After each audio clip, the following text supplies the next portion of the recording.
Start करना चलो। मेरा नाम पता है आप लोगों को? किसको नहीं पता है? ठीक है, आ जाओ मैम। आने दो एक दो। कोई है बाहर? और कोई बाहर है? करे स्टार्ट। मेरा नाम निखिल पाटिल। आज से हम 11th क्लास की इंडियन इकोनॉमिक एनसीईआरटी स्टार्ट करेंगे, राइट? आप लोगों की कौन कौन सी एनसीईआरटी खत्म हो चुकी है अभी तक?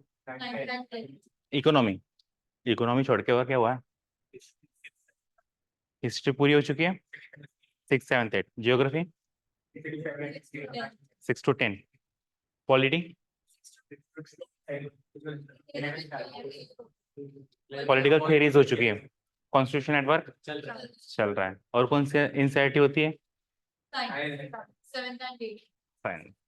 साइंस पढ़ना इंपॉर्टेंट होता है। Basic science. टेक्नोलॉजी पार्ट नहीं बोल रहा हूँ मैं। यूपीएससी क्या पूछता है सिविल सर्विसेज में? किसका, मेरा आपका?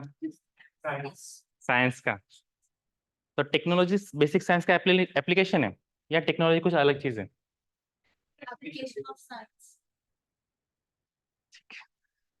और एक और एनसीईआरटी जो आप लोगों को पढ़नी है। सोसाइटी पढ़ी आपने? पढ़ने की इच्छा है आपकी? आप सबका शायद से सोशियोलॉजी ऑप्शन होने वाला है। सोशल है ना आपका? तो आप सोसाइटी में जनरली वो एनसीईआरटी कवर हो जाएगी ना वहाँ पे। ठीक है। आपकी बैच कब से स्टार्ट हो रही है? 15 जुलाई से। ये मतलब इंडियन इकोनॉमी और कॉन्स्टिट्यूशन नेटवर्क बचा आपका, ठीक है। चलो, इंडियन इकोनॉमी आपने 9th और 10th पढ़ रखा है? पूरा अच्छे से पढ़ा है? रिवाइज किया है ठीक से? तो मुझे कोई बताएगा 9th और 10th में था क्या एनसीईआरटी में? Poverty, okay. और मैं इंडिया की बात नहीं कर रहा हूँ, मैं एनसीईआरटी की बात कर रहा हूँ। डेवलपमेंट नहीं, अंडर डेवलपमेंट बोलते हैं इसको। हाँ, rural and urban livelihood, okay. और बेसिक कंसेप्ट जिससे जो यूपीएससी पूछती है, जो बनते नहीं अपने से। Employment sectors of. इस बार आया था सेक्टर्स पे क्वेश्चन, ठीक है। और क्या पूछा था, मतलब 9th और 10th में और क्या है? Labour laws. कौन से लेबर लॉज हैं?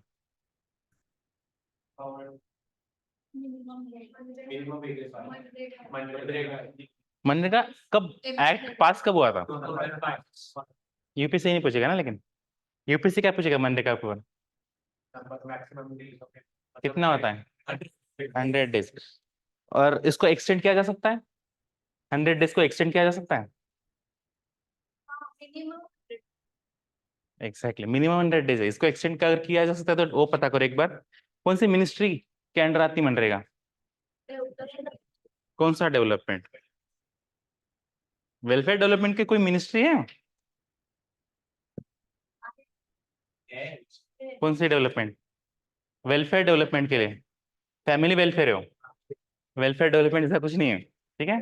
चलो बताओ, मनरेगा सेंट्रली स्पॉन्सर्ड या सेंट्रल सेक्टर है? इस बार क्वेश्चन आया था ना, कोई सी स्कीम पूछी थी, सेंट्रली सेक्टर स्कीम पूछा, 100% फंडेड। तो मनरेगा क्या है? स्पॉन्सर्ड।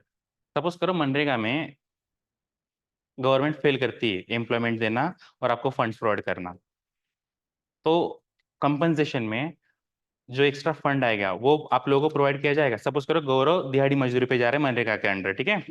उसको प्रॉमिस किया था 100 डेज का एम्प्लॉयमेंट, उसको सिर्फ 90 दिन का मिला। साइकिल खत्म हुआ ईयर का, गौरव ने कंप्लेंट की मुझे 10 दिन का दिहाड़ी मजदूरी नहीं मिला है। तो अब इसको एक कंपनसेशन मिलेगा या नहीं मिलेगा? किस किस को लगता है मिलेगा? गौरव तुझे खुद को लगता है? देखो, गौरव को खुद को लगता है इसको कंपनसेशन मिलेगा, तो कंपनसेशन मिलेगा। अब ये बताओ कौन देगा, सेंटर या स्टेट? तो जब भी कोई स्कीम्स वगैरह पढ़ो ना, तो अच्छे से पढ़ो। क्या क्या पूछा जा सकता है, रट्टा मत मारो। पूछा क्या सकता है वो समझ कर, अगर एक बार स्कीम पढ़ लेना, स्कीम वापस से रटने की जरूरत नहीं होती है। एक्ट हो गई स्कीम वगैरह, ठीक है। चलो अब इकोनॉमी, ठीक है। 11th क्लास आपने जो पढ़ा है उसी का एडवांस थोड़ा सा, फिर 12th क्लास की आती है, और फाइनल आप रेफरेंस बुक या स्टैंडर्ड सोर्सेज से पढ़ते हुए इकोनॉमी होती है, ठीक है। तो बेसिकली इंडियन इकोनॉमी जो 11th क्लास की है, ये स्टार्ट कहाँ से होती है? जहां से ब्रिटिश रूल इंडिया में स्टार्ट होता है। ब्रिटिश रूल का एज सच इंडिया पे बहुत बड़ा इंपैक्ट रहा है। पॉलिटिकल इंपैक्ट ले लो, पॉलिटिकल इंपैक्ट क्या था? मुगल मुगल्स को पूरा का पूरा खत्म किया और खुद ने टेक ओवर किया था। पहले ईस्ट इंडिया कंपनी थी, बाद में खुद ब्रिटिश क्राउन रूल कर रही थी, राइट। उसके बाद में पॉलिटिकल अगर ये कहते हैं तो हम सोशल इम्पैक्ट क्या कहेंगे ब्रिटिश रूल का? कल्चरल। क्या है लेकिन सोशो कल्चरल इम्पैक्ट क्या होगा अगर आपको जो भी लगता होगा? बर्बाद की अच्छी की? बर्बाद की तो अभी अच्छी है। अभी नीट का एग्जाम हुआ था, पेपर लीक हुआ था, फिर एनटीए ने री एग्जाम करवाया, वो भी लीक हो गया। तो बताओ एजुकेशन सिस्टम बर्बाद थी उस टाइम पे अच्छी थी? अच्छी थी कंपेरेटिवली आज के। चलो, तो इकोनॉमिक इम्पैक्ट फर्स्ट चैप्टर उसी के बारे में डिस्कस करेगा, ठीक है। वहां से हम इंडियन इकोनॉमी को स्टार्ट करेंगे। अगर कोई भी पॉलिटी पढ़ो या आप इकोनॉमी पढ़ो, इसका बेसिक जो बैकग्राउंड बनता है वो मॉडर्न हिस्ट्री से बनता है हमेशा से, ब्रिटिश रूल खासकर। वहां से इंडियन इकोनॉमी या पॉलिटी के लो या कुछ कोई भी कंसेप्ट ले लो, उसका बेसिक डेवलपमेंट वहां से चालू होता है। जो स्ट्रक्चरल चेंजेस है इंडिया में पूरा का पूरा, वो ब्रिटिशर्स ने लाए। हर एक एस्पेक्ट में, तुम्हारे कल्चर एस्पेक्ट में ले लो, पॉलिटिकल सोशल लीगल कुछ भी ले लो, सारे एस्पेक्ट में उन्होंने इंटरफेयर किया था। और आज इंडिया की कंडीशन जो आज इंडिया है, वो ब्रिटिशर्स के बदौलत है। अगर मुगल्स रहते तो आज इंडिया की प्रेजेंट कंडीशन में आप लोग जो यहाँ बैठे हो वो होते। अगर मैं क्लासरूम में एंटर करता, आप खड़े रहते हो, गुड मॉर्निंग गुड इवनिंग जो भी बोलो वो बोलते हैं या कुछ दूसरा कुछ बोलते हैं?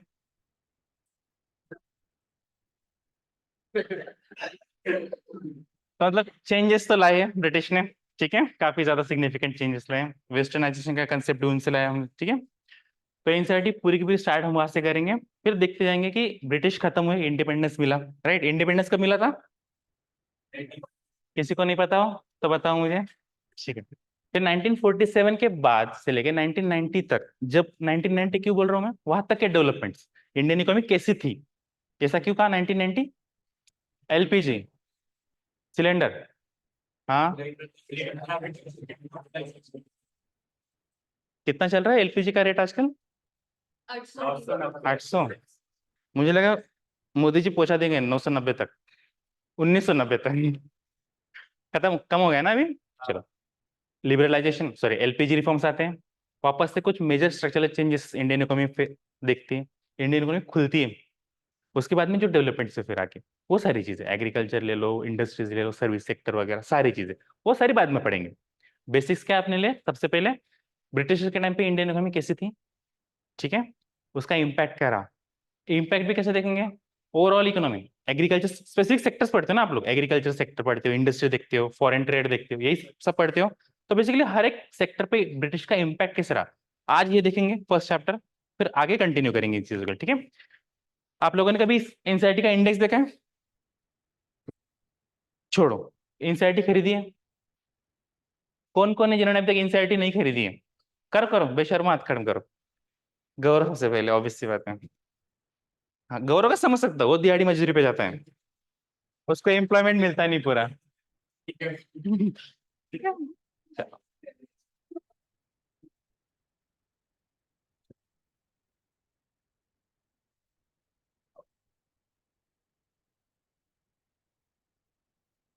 गौरव, चॉइस बता तू। हाँ, चलो ठीक है।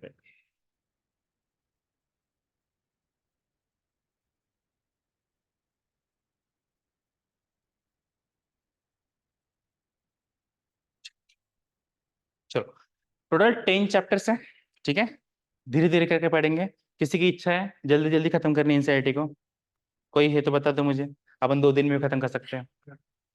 ठीक है, चलो 10 चैप्टर से एक बार इंडेक्स देखते हैं क्या क्या पढ़ना है, फिर स्टार्ट करते लिखिए को।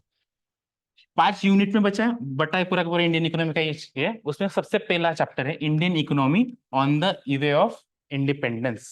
इंडिपेंडेंस मतलब आजादी। किसको चाहिए? किसी को चाहिए आजादी? फिर से आप जेएनयू ज्वाइन कर सकते हो, ठीक है। अब ये देखो क्या क्या पढ़ना है। Low level of economic development under colonial rule, ठीक है। अब ये लो लेवल किस किस में, पहला agriculture, industry, foreign trade, demographic conditions कैसी रही थी, ऑक्यूपेशनल स्ट्रक्चर कैसा रहा, इंफ्रास्ट्रक्चर। ऑक्यूपेशनल मतलब आपको थोड़े दिनों में पता चलेगा जब आपके 2 4 अटेम्प्ट हो जाएंगे। फिर जो होता है उसको हम ऑक्यूपेशनल स्ट्रक्चर कहते हैं, जिसको हम अनएम्प्लॉयमेंट नाम देते हैं। डिपेंड्स करता है अनएम्प्लॉयमेंट कैसा होगा। गौरव तेरा कैसा होगा? सीजनल, डिसगाइज्ड होगा। चल, और इंफ्रास्ट्रक्चर ये जो खड़ा हुआ है, हेल्थ एजुकेशन में आ जाएगा। और किस टाइप का इंफ्रास्ट्रक्चर होता है? एक तो ये प्रॉपर्टी, रोड्स और रेलवेज। ओके, अच्छा, फैक्ट्रीज। ये जो टॉपिक दिया गया इंफ्रास्ट्रक्चर, इसका कोई रेलिवेंट है यूपीएससी के सिलेबस से? सिलेबस देखा? किस किस के पास सिलेबस की प्रिंट है घर पे या ये यहाँ पे? कौन है वो जिसके पास नहीं है? ये वाली पूरी जनता नहीं सिलेबस का प्रिंट है। अब मुझे बता, इंफ्रास्ट्रक्चर का पॉइंट सिलेबस में मेंशन है या नहीं है? देखा हो तो ही बताना, कहाँ पे मेंशन है? GS 1 2 4 या ऐसे, या ऑप्शनल? 2। इकोनॉमी GS 1 2 3 4 में किस में आता है?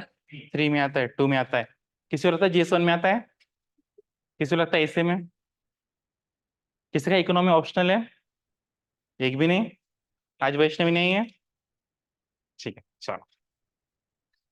एक हेडिंग है इंडियन इकोनॉमिक का जो सिलेबस है, ठीक है, GS पेपर 3 इंफ्रास्ट्रक्चर।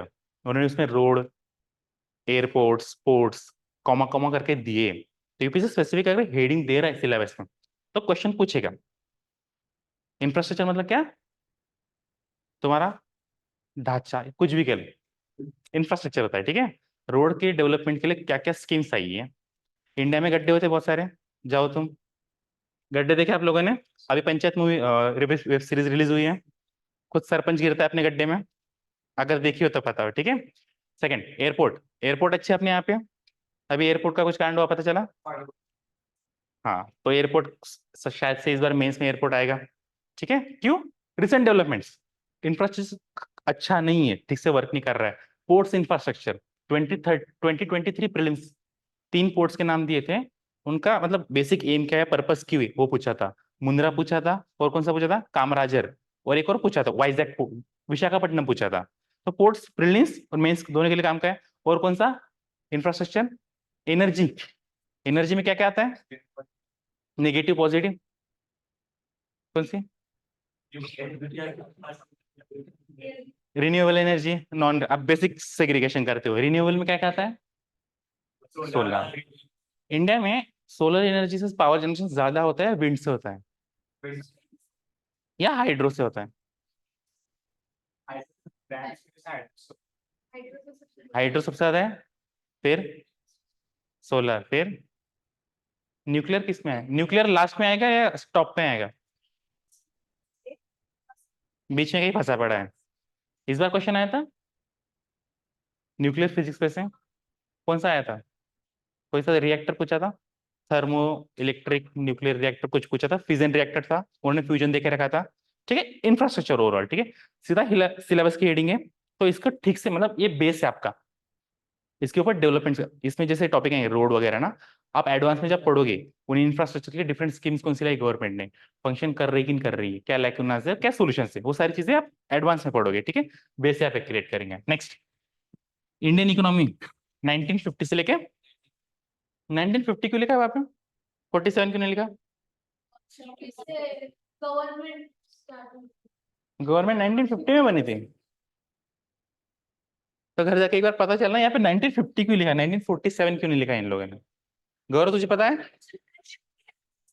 अडॉप्ट किया था, इनएक्ट, इनएक्ट किया था। चलो, इसमें 5 ईयर प्लान्स, 5 ईयर प्लान्स पता है आप लोगों को? 5 साल की पंचवर्षीय योजना यूपीएससी, बहुत सारी लोगों की होती है, हमारी खुद की है, तो अच्छे से पता है। 5 साल की योजना है, उसमें डिफरेंट डिफरेंट प्लान्स बनते हैं छोटे छोटे, राइट। कहाँ से उठाया हमने 5 ईयर प्लान्स का कंसेप्ट? बोरो किया कहीं से? तो रशिया, यूएसएसआर, दोनों अलग है? अलग है, पहले एक थे, ठीक है। तो 5 ईयर प्लान्स, उनके डिफरेंट एजेंडाज, ऑब्जेक्टिव एम्स जिसके हम कहते हैं, वो बंद क्यों हुए? मतलब प्लानिंग कमीशन इंप्लीमेंट करते थे, राइट, उनको। और अभी नीति आयोग है, राइट, इसमें नीति आयोग नहीं आएगा, ये पुरानी एनसीईआरटीज है। तो 5 ईयर प्लान को बंद क्यों किया गया और नीति आयोग को क्यों बनाया गया? Fast implementation. ओके, और बेसिक रीजन क्या है? 5 ईयर प्लान पे यूपीएससी का भी क्वेश्चन पूछा है रिसेंट ईयर्स में, मतलब है ना, यूपीएससी पूछ रहा है क्या, उसका रेलिवेंट पता होना चाहिए। 5 ईयर प्लान पे यूपीएससी ने भी क्वेश्चन पूछे, प्रीलिम्स या मेंस कुछ भी कह लो।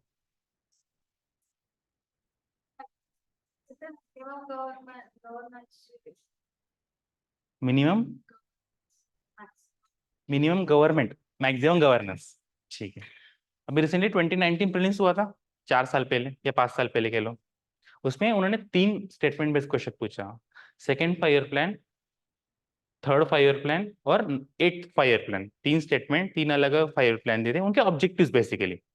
तो पूछ तो रही है, एक ओवरऑल मेंस में अगर पूछना तो कैसे पूछेगा, जो मैंने अभी पूछा 5 ईयर प्लान से बंद करके नीति आयोग क्यों सेटअप किया गया, ठीक है, प्लानिंग कमीशन और नीति आयोग के बीच का डिफरेंस क्या है, कौन सा बेटर है, क्या क्या लाइक्यूनाज रहते हैं नित्य प्लानिंग कमीशन के, और नीति आयोग अभी जितना अच्छे से जा रहा है, कुछ तो उसके भी प्रॉब्लमेटिक कंडीशंस होगी, ठीक है, वो सारी चीजें।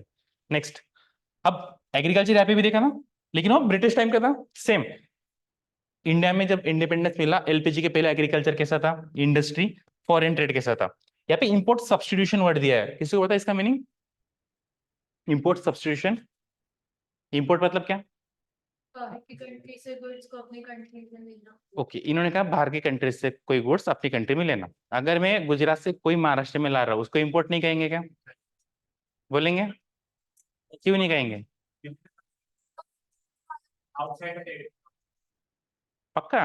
मतलब अगर मैं गुजरात से महाराष्ट्र में कोई ले रहा हूँ, एक बायर हूँ, सेलर गुजरात का है, वहां से कोई प्रोडक्ट बाय कर रहा है, वो ट्रैवल करके स्टेट को क्रॉस करके यहाँ पे आ रहा है, अभी इंपोर्ट है या नहीं है? क्योंकि आपके हिसाब से कंसेप्ट क्या है, कंट्री, तो इंपोर्ट नहीं हुआ, तो ये क्या हुआ फिर?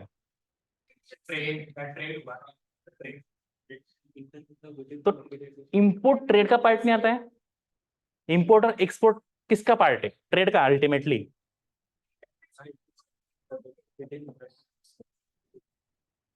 ठीक है, चल, ये मानते हैं, ये कह रही इंटरनेशनल होगा तो इंपोर्ट होगा, इंटरनेशनल होगा तो ट्रेड, इंपोर्ट नहीं होगा, तो मुझे वर्ड बताओ उसके लिए फिर। ये कहीं पढ़ा है आपने या अपने हिसाब से बोल रहे हो आप लोग? हाँ फिर ठीक है, चेक कर लेना।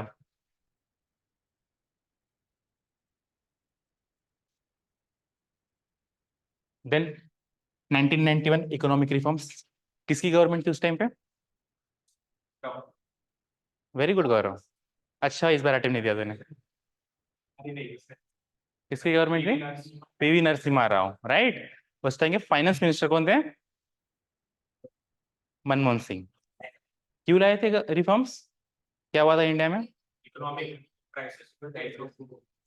यहाँ पे एक वर्ड दिया देखो, इंपोर्ट सब्सटीट्यूशन दिया है वर्ड, क्यों दिया है? ये क्राइसिस का कारण यही बना था, इंडिया के पास कहा जाता है सिर्फ 15 दिनों का फॉरेक्स बचा था, मतलब 15 दिनों के लिए इंडिया इंपोर्ट कर सकता है, उसके बाद में इंडिया एग्जिस्टेंस खत्म हो जाएगा, फाइनेंशियल क्राइसिस आ जाएगा, ठीक है। फिर क्या हुआ था, किसने लोन दिया था हमें, क्यों दिया था?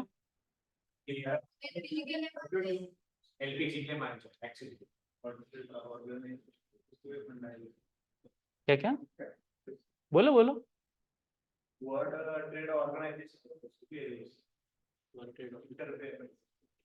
वर्ल्ड ट्रेड ऑर्गेनाइजेशन का, डब्ल्यूटीओ बोल रहा हूँ, डब्ल्यूटीओ का फॉर्मेशन कब हुआ है? 1995। एलपीजी कब लागू हुए थे? ठीक है, दो अलग चीजें। चलो, लिबरलाइजेशन, प्राइवेटाइजेशन, ग्लोबलाइजेशन, ठीक है। नेक्स्ट, एग्जैक्टली, गौरव, पावर्टी। अगर मुझे बता मनरेगा में तुझे 100 रुपए मिलते दिन के, तू क्या खर्च करता है? बस उसी में, खाने के लिए कुछ, चाय भी होता है। तो गौरव की दिन की चाय, 2 चाय, 10-10 रुपए की, शादी तो हुई नहीं, 20 रुपए हो गए, अच्छा 20 वाली चाय पीता है। देखो 100 रुपए कमा रहा है, फिर भी 20 रुपए की चाय पीनी है, शौक बड़ी चीज है, तो पावर्टी तो बनती है फिर, ठीक है। चल, और देखो, अगर GS 3 का सिलेबस देखो या GS 2 का देख लो, GS 3 में डायरेक्ट नहीं है, डायरेक्टली मेंशन है, लेकिन GS 2 में सोशल जस्टिस, गवर्नेंस वाला पार्ट, पावर्टी, हंगर है, ठीक है। तो यहाँ पे जो बेसिक चीजें हैं, या यहाँ पे अगर बीच में कोई कोटेशंस वगैरह आ रहे हैं, कोई डेटा आ रहा है, तो आप मेंस में इजीली उसको लिख सकते हो। क्यों लिख सकते हो? ऑथेंटिक है, गवर्नमेंट का डेटा होता है, राइट। तो पॉवर्टी के बारे में सारी चीजें, how are people, how poor people identified, बता गौरव। तुझे देख के लगता नहीं लेकिन, और ऐसा क्राइटेरिया बता जो तुझे देख के लगे कि तू पुअर है।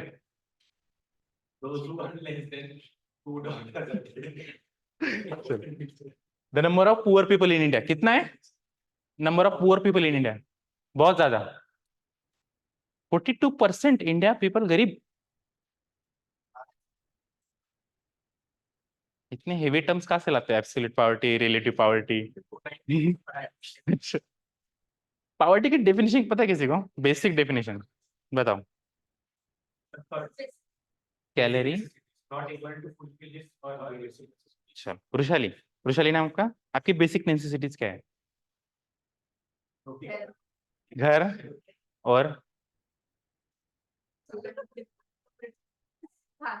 खाना, ठीक है, सोना, एजुकेशन भी आता है, फूड शेल्टर एजुकेशन, बस इतना ही आपके जीवन में? तो आपकी सारी बेसिक नेसेसिटी कंप्लीट हो रही है? कोई है जो बची है? तो आप पुअर हो पक्का? कोई है जिसकी 3 बेसिक नेसेसिटीज कंप्लीट नहीं हो रही जीवन में? छोड़ो, 3 छोड़ो, अगर लाइफ में आपकी बड़ी लिस्ट भी हो नेसेसिटीज की, उसमें से एक भी पूरी नहीं हो रही, तो आप गरीब हो, मान के चलो। तो खुद को अमीर मत समझना कभी, ठीक है गौरव, बिल्कुल नहीं। चलो देखो, कॉजेस क्या हो सकते? कॉजेस चॉइस, हमें दिहाड़ी करनी है, हमें पढ़ना ही नहीं है, ठीक है। प्रोग्राम्स, हाँ, दूसरा कुछ बता ना, एक ही क्यों बोल रहा है? उतना ही पढ़।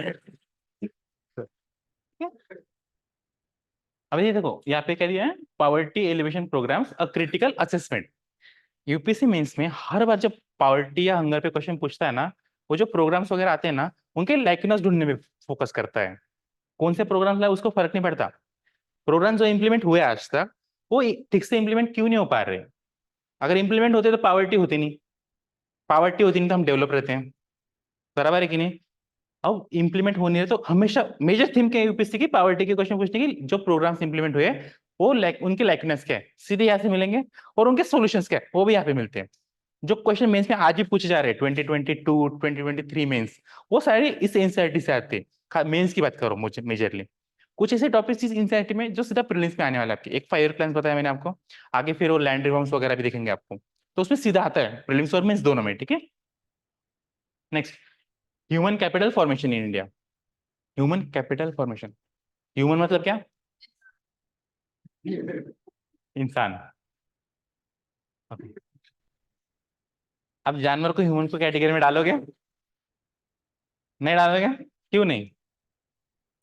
वो बोल नहीं सकता, होमोसेपियंस नहीं। अभी रिसेंटली 2023 प्रीलिम्स हुआ था, उन्होंने पूछा था एक कैसा जानवर है जो अपने शिकार के लिए, मतलब उनको चूहे बिल्ली जो भी कीड़े मकोड़े खरीदने के लिए लकड़ी का औजार बनाता है, फिर उससे वो खोद खोद के अपने कीड़े मकोड़े को निकाल के खाता है।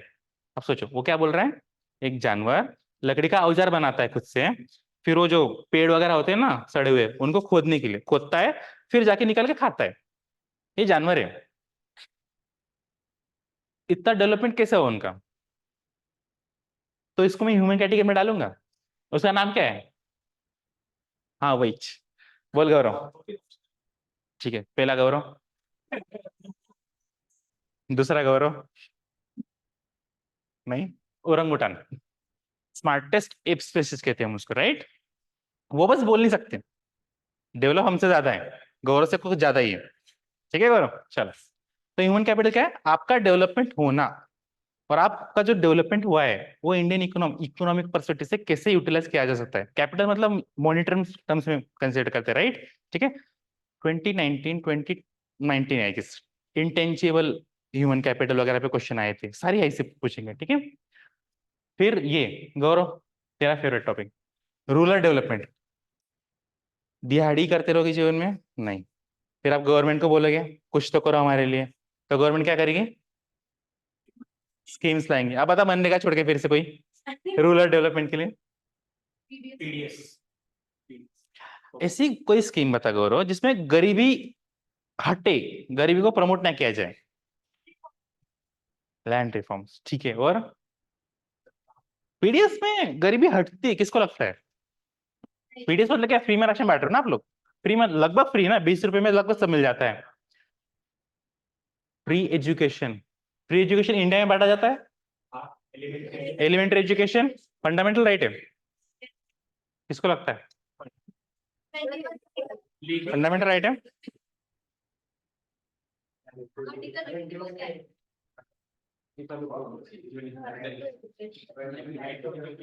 राइट टू एजुकेशन, हाँ तो वही चाहिए ना, 6 to 14 राइट, एलिमेंट्री एजुकेशन, ठीक है। चलो, एम्प्लॉयमेंट, फिर से गौरव का नाम लिया जाए। हाँ, या कोई और जिसका एम्प्लॉय, कोई यहाँ पे वर्किंग है? एक भी नहीं। All are graduates. आप वर्किंग हो? सेकंड ईयर ये सबसे ज्यादा गरीब है, ठीक है। Employment, different types of employment होता है, नहीं अनएम्प्लॉयमेंट होता है। एम्प्लॉयमेंट मतलब दो टाइप के होते हैं, एक फॉर्मल होता है, इनफॉर्मल होता है।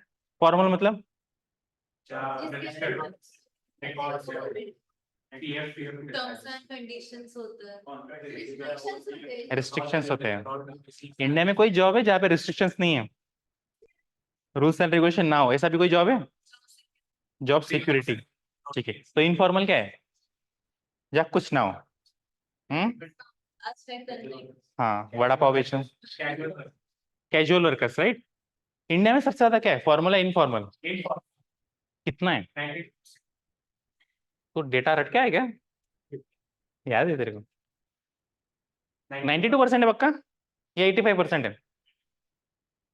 इनफॉर्मल में काम करते हैं और 8% फिर वो 84 हो जाता है फिर, अगर माइनस करो या प्लस करो तो 100 हो जाएगा। 85 फिर भी नहीं हो रहा है और। इनफॉर्मल सबसे ज्यादा इंडिया में। इंडिया की जीडीपी कितनी फिलहाल में? $3.9 billion।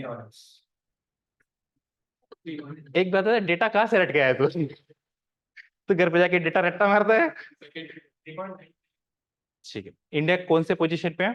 फिफ्थ। किसको सरपास किया था इंडिया ने फिफ्थ के लिए? फिफ्थ के लिए जर्मनी यूके को सरपास किया था राइट। 3 ट्रिलियन राइट, अभी 4 ट्रिलियन हो जाएगा शायद से। अगर और कितना है, 10% ऑफ इंडिया एम्प्लॉयमेंट फॉर्मल है। जस्ट इमेजिन करो उल्टा सिनेरियो, इनफॉर्मल को 10% करो, फॉर्मल को 90% करो। अब इंडिया की जीडीपी इमेजिन करो, कितनी हो सकती है? Directly one number. 10% पे अगर 3 ट्रिलियन है, तो 90% पे कितना होगा? सीसैट निकला है किसी का? निकला है? तो बताओ, 10% पे अगर 3 ट्रिलियन है, तो 90% पे कितनी जीडीपी होगी इंडिया की? 27 ट्रिलियन राइट। यूएस की कितनी है? और चाइना सेकंड है ना, कितना है? 17। थर्ड नंबर पे कौन है? जापान, उसकी कितनी है? उसके बाद में सब 10 के नीचे राइट। तो इंडिया में पोटेंशियल है, फिर भी आप यूपीएससी करना चाह रहे हो, क्योंकि सबसे ज्यादा यूपीएससी के बाद में ही इनफॉर्मल सेक्टर में अनएम्प्लॉयमेंट बढ़ता है राइट।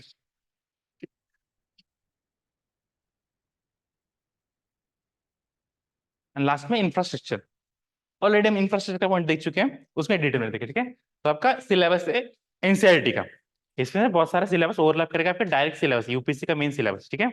तो एक एक को आराम से टिक टिक से देखेंगे, जो भी आपको डाउट हो बताना। आपके पास दो ऑप्शन है पढ़ने के लिए अभी, ठीक है। एक तो मैं ऐसा ये ओपन करके रखो, यहाँ पे हाईलाइट किया हुआ है, ठीक है, एनसीईआरटी, आपको पढ़ के बताते जाओ और समझाते जाओ, या तो मैं ब्लैंक पेज खोलूं, मेरे हिसाब से कुछ चित्रू, चिथरना मतलब क्या होता है, स्क्रबिंग लिखूं, समझाऊ, फिर जाके एनसीईआरटी पे वापस आऊं और आपको दिखाऊं, मतलब जैसे सपोज करो ये देखो, ये देखो जैसे ये हाईलाइट है, ठीक है।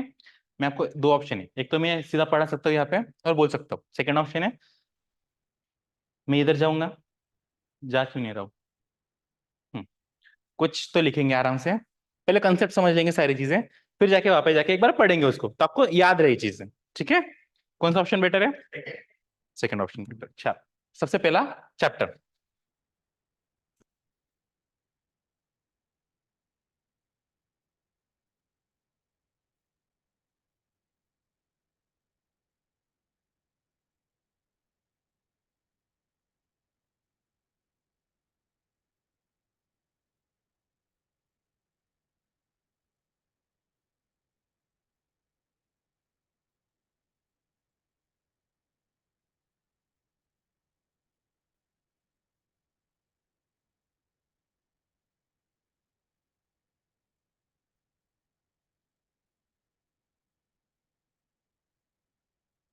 एक पहले डिस्क्लेमर, मेरे हैंड राइटिंग समझ में ना आए तो मुझे मत बताना, अपने पास रखना है, ठीक है? मैं बताऊंगा, आपको धीरे धीरे समझ में आ जाएंगे, एक टाइम का आदत से हो जाएगी, फिर आपकी भी हैंड राइटिंग मेरे जैसी हो जाएगी, फिर आपके भी मेज से निकलेंगे, ठीक है? तो ट्राई करना, कॉपी मत करना मेरे हैंड राइटिंग को, ठीक है? चलो, Indian economy on the way of independence, ठीक है? तो सब स्टार्टिंग कहाँ से होगी आपकी? Colonial rule. सबसे बेसिक क्वेश्चन, कौन थे ब्रिटिशर्स? Perpetual foreigners. ये रट्टा मार के ये एनसीईआरटी का, परपेचुअल फॉरेनर्स कभी सुना था किसी ने? परपेचुअल फॉरेनर्स सभी एनसीईआरटी पढ़ के है ना?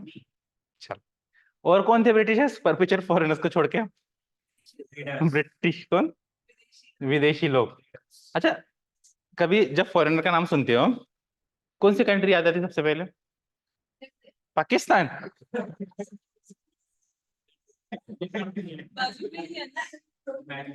किसी ने पाकिस्तान को फॉरेन ऐसे इमेजिन किया था आज तक? किसी ने नेपाल को एज अ फॉरेन इमेजिन किया है? बांग्लादेश, नेपाल, भूटान, क्यों? चलो, तो ब्रिटिश कहते हैं फॉरेनर्स इंडिया में आते हैं, कब आते हैं? 1600। 1600 में कंपनी बनती है, ईस्ट इंडिया कंपनी बनती है, Elizabeth, queen Elizabeth charter India में आती है, धीरे धीरे एक्सपेंशन स्टार्ट करती है, पूरा मॉडर्न से डिप में पढ़ेंगे आराम से, अच्छे खासे, बस बैठने के लिए तैयार है ना उस टाइम पे, ठीक है?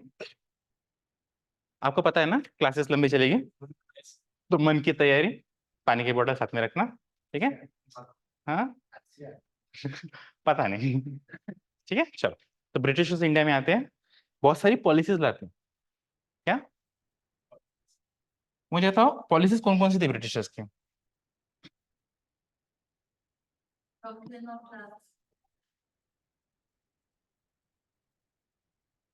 अभी इकोनॉमी पढ़ रहे हैं, तो पॉलिसी उस हिसाब से बताओ जो इकोनॉमी को इम्पैक्ट करेगी, ठीक है? डॉक्ट्रिन ऑफ लैप्स, बच्चा नहीं है तो हम गवर्नमेंट हटा देंगे, होता है ना ये?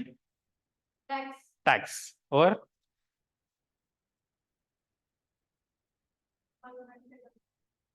ठीक है, इंडिगो रिफॉर्म्स और जजमानी सिस्टम, टी प्लांटेशन और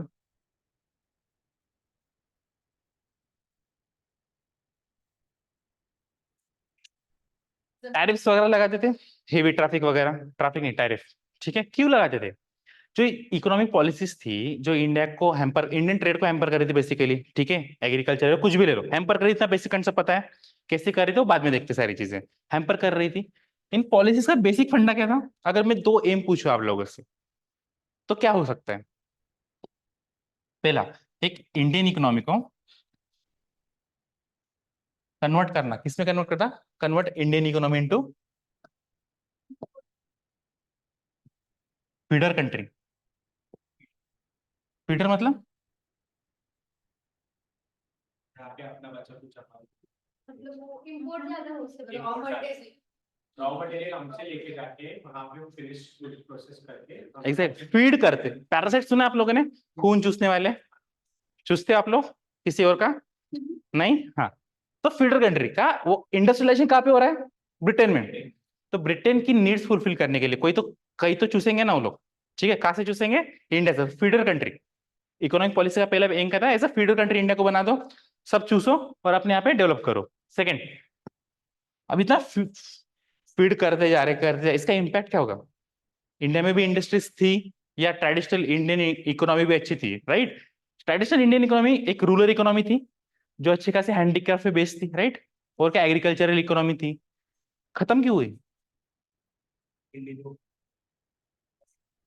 इंडिगो लॉज और जो भी किया ब्रिटिश ने किया, हाँ, टैक्स रिफॉर्म्स, ठीक है, कमर्शियलाइज, इंडिगो, इंडस्ट्रियलाइजेशन, सस्ता माल आता था, राइट? फीडर इकोनॉमी का इंडस्ट्रियल बेस है उनका, राइट? इसका इम्पैक्ट क्या होता है? इंडिया से कंटिन्यूसली फीड कर रहे हैं, इंडिया एक नेट एक्सपोर्टर बना। किसका? अब आर्य मतलब क्या है यहाँ पे? गौरव, आर्य मतलब और क्या होता है? गौरव को आरएस पता है एक्चुअली, राइट?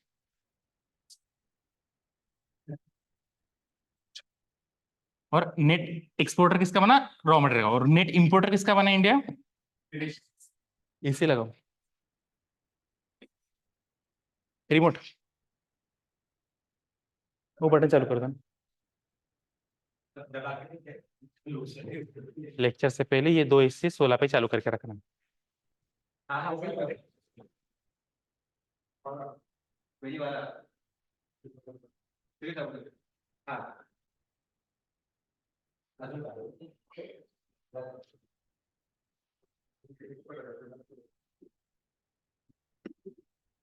इसको कम करो, इसको चालू किया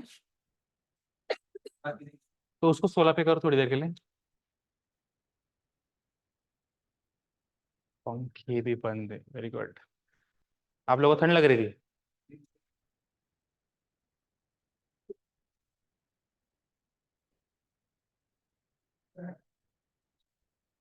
इसको साइलेंट पे कर दे,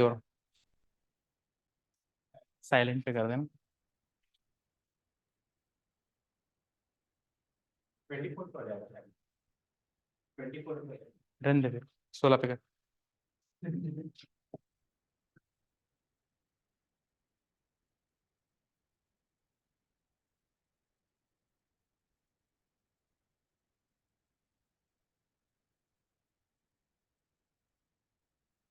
इंडिया नेट एक्सपोर्टर किसका बना इंडिया? ब्रिटिश पॉलिसी से किसका बना? रॉ मटेरियल का। इंडिया से सारा कॉटन, जूट वगैरह जो भी बेसिक नेसेसिटीज। और इंपोर्ट किसका होने लगा इंडिया में? Finish goods, right? तो बेसिक 2 एम क्या हुए? एक तो इंडिया को नेट एक्सपोर्टर बनाना है, और सेकंड क्या बना? इंडिया को एक फीडर कंट्री बनाना है, राइट? अब अगर ये सारी पॉलिसीज है, ये चल रहा है, इनके एम्स वगैरह ये है, ठीक है, तो इसका इम्पैक्ट क्या होगा? हाँ, इकोनॉमी पे ही होगा, ऑब्वियस सी बात है। तो इकोनॉमी में अगर डिफरेंट सेक्टर्स पूछे हम, एग्रीकल्चर सेक्टर पे इसका इम्पैक्ट कैसे होगा? क्या होगा आपको क्या लगता है?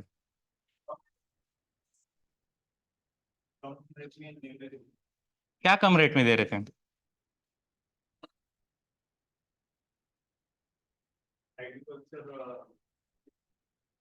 सेलिंग प्राइस और कॉस्ट प्राइस में difference होता है।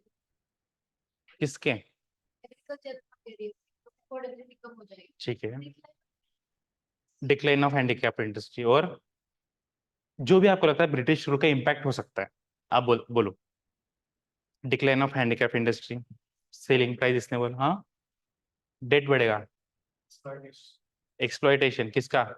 आओ, पता चलेगा तुझे आगे जाके। और एक ही मतलब प्लांटेशन ज्यादा बढ़ेगा, प्लांटेशन ज्यादा बढ़ेगा, एग्जैक्टली। फिर कॉटन चाहिए तो फिर कॉटन चाहिए, मतलब वो वैरायटी नहीं जो फूड ग्रेन क्रॉप्स थे वो डिक्लाइन होना चालू है, उसका मेजर इम्पैक्ट क्या है? कैश क्रॉप्स इंट्रोड्यूस हुए और काफी ज्यादा बढ़ने लगे, उसका इम्पैक्ट क्या हुआ था? एग्जैक्टली, फेमेन्स आई थी। बंगाल फेमेन बताए, 1/3 of Bengal population wipe out हुआ। कितना? अगर कितना? 30 lakhs। ये देखो डेटा रट के है फिर से, अच्छा, ठीक है। तो ये सारी इनके एम से जो पॉलिसीज लाई है, इनका इम्पैक्ट एग्रीकल्चर पे जब इंडिया इंडिपेंडेंस हुआ था उस पर क्या हुआ था? एक तो इंडियन इकोनॉमी स्टैग्नेंट हो चुकी थी, डिसगाइज्ड एम्प्लॉयमेंट, ठीक है। और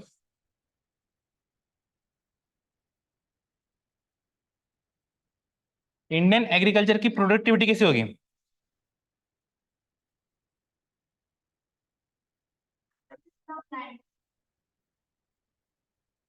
कॉन्सेंट्रेशन ऑफ लैंड, ठीक है। और अरे लिखो मत, कोई जरूरत नहीं लिखने की, एनसीईआरटी पढ़नी है आपको मस्त, ठीक है। आप बस समझो, जब इंडिया इंडिपेंडेंट हुआ, ये सारी ब्रिटिश ने जो पॉलिसीज वगैरह लाई थी, जो इनका इम्पैक्ट चल रहे थे, इसका इम्पैक्ट क्या निकला एग्रीकल्चर पे? बेसिकली इंडियन एग्रीकल्चर जो ग्रोथ थी स्टैग्नेंट हो चुकी थी। स्टैग्नेंट होना मतलब क्या? एक यूपीएससी एस्पिरेंट की लाइफ रुकी हुई, कुछ ही नहीं कर सकते जीवन में, बर्बाद, इन शॉर्ट, ठीक है। और सेकंड, लो प्रोडक्टिविटी।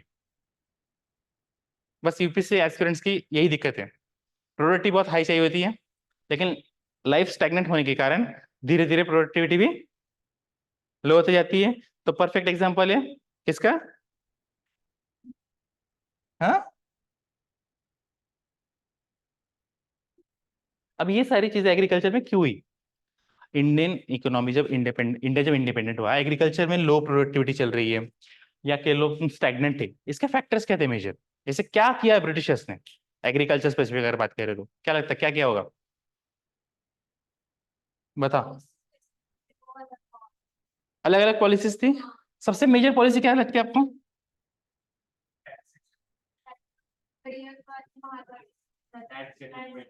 लैंड सेटलमेंट्स, कौन कौन सी थी?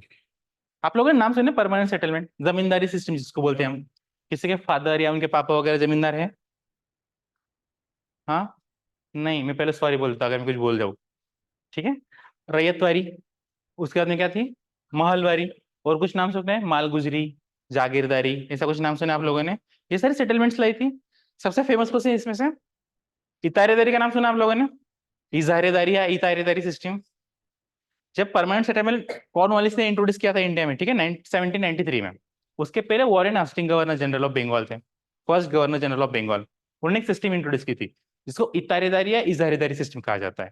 बेसिकली ऑक्शनिंग सिस्टम थी। उन्होंने स्टार्टिंग में क्या किया, दो चार लोगों को पकड़ा, उनको 5 साल के लिए ऑक्शन कर दिया लैंड, अब तुम इसका रेंट हमें देते रहना। 5 साल के लिए ऑक्शन कर दिया लैंड, ऑक्शनिंग सिस्टम थी बेसिकली।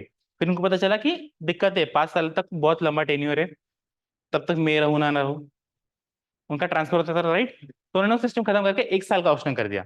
बेसिकली ऑप्शनिंग सिस्टम इतारेदारी या इजारेदारी कह लो, इसका फेल्यूर रहा काफी ज्यादा।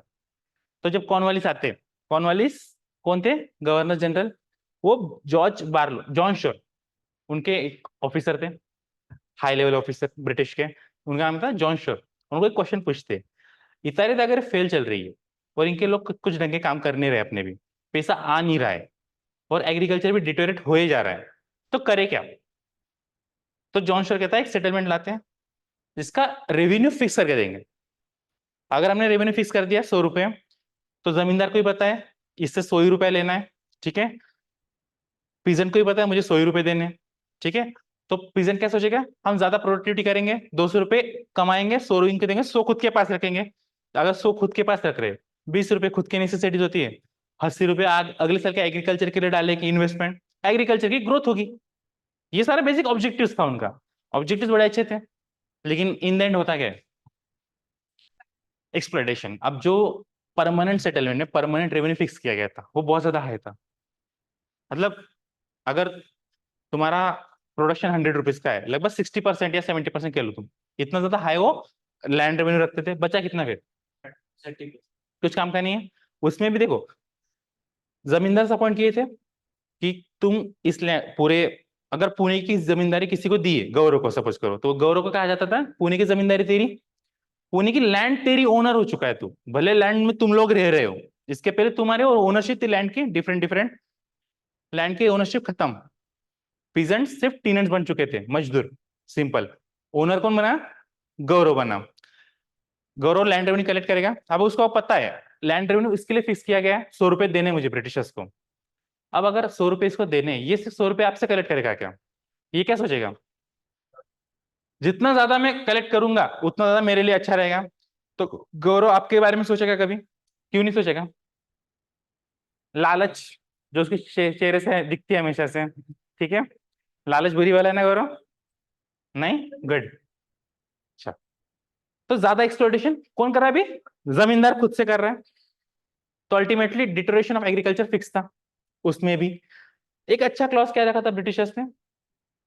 Sunset clause.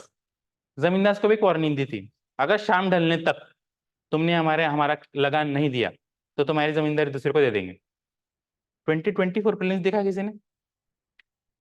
उन्होंने कहा परमानेंट सेटलमेंट और रैयतवारी सेटलमेंट क्वेश्चन पूछा उन्होंने अभी इसी प्रीलिम्स में। परमानेंट का यही स्टेटमेंट आया था, अगर जमींदार फेल कर जाते सनसेट क्लॉज से पहले जमींदारी का उनका रेंट ब्रिटिश को पे करने से, तो उनका जमींदारी खत्म, ट्रांसफर या खत्म हो जाता था। तो स्टेटमेंट सही है गलत है? तभी मैं बोला उसके हिसाब से क्या लगता है आपको? सही है।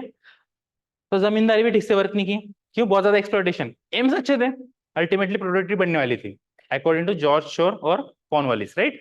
लेकिन ऐसा कुछ हुआ नहीं।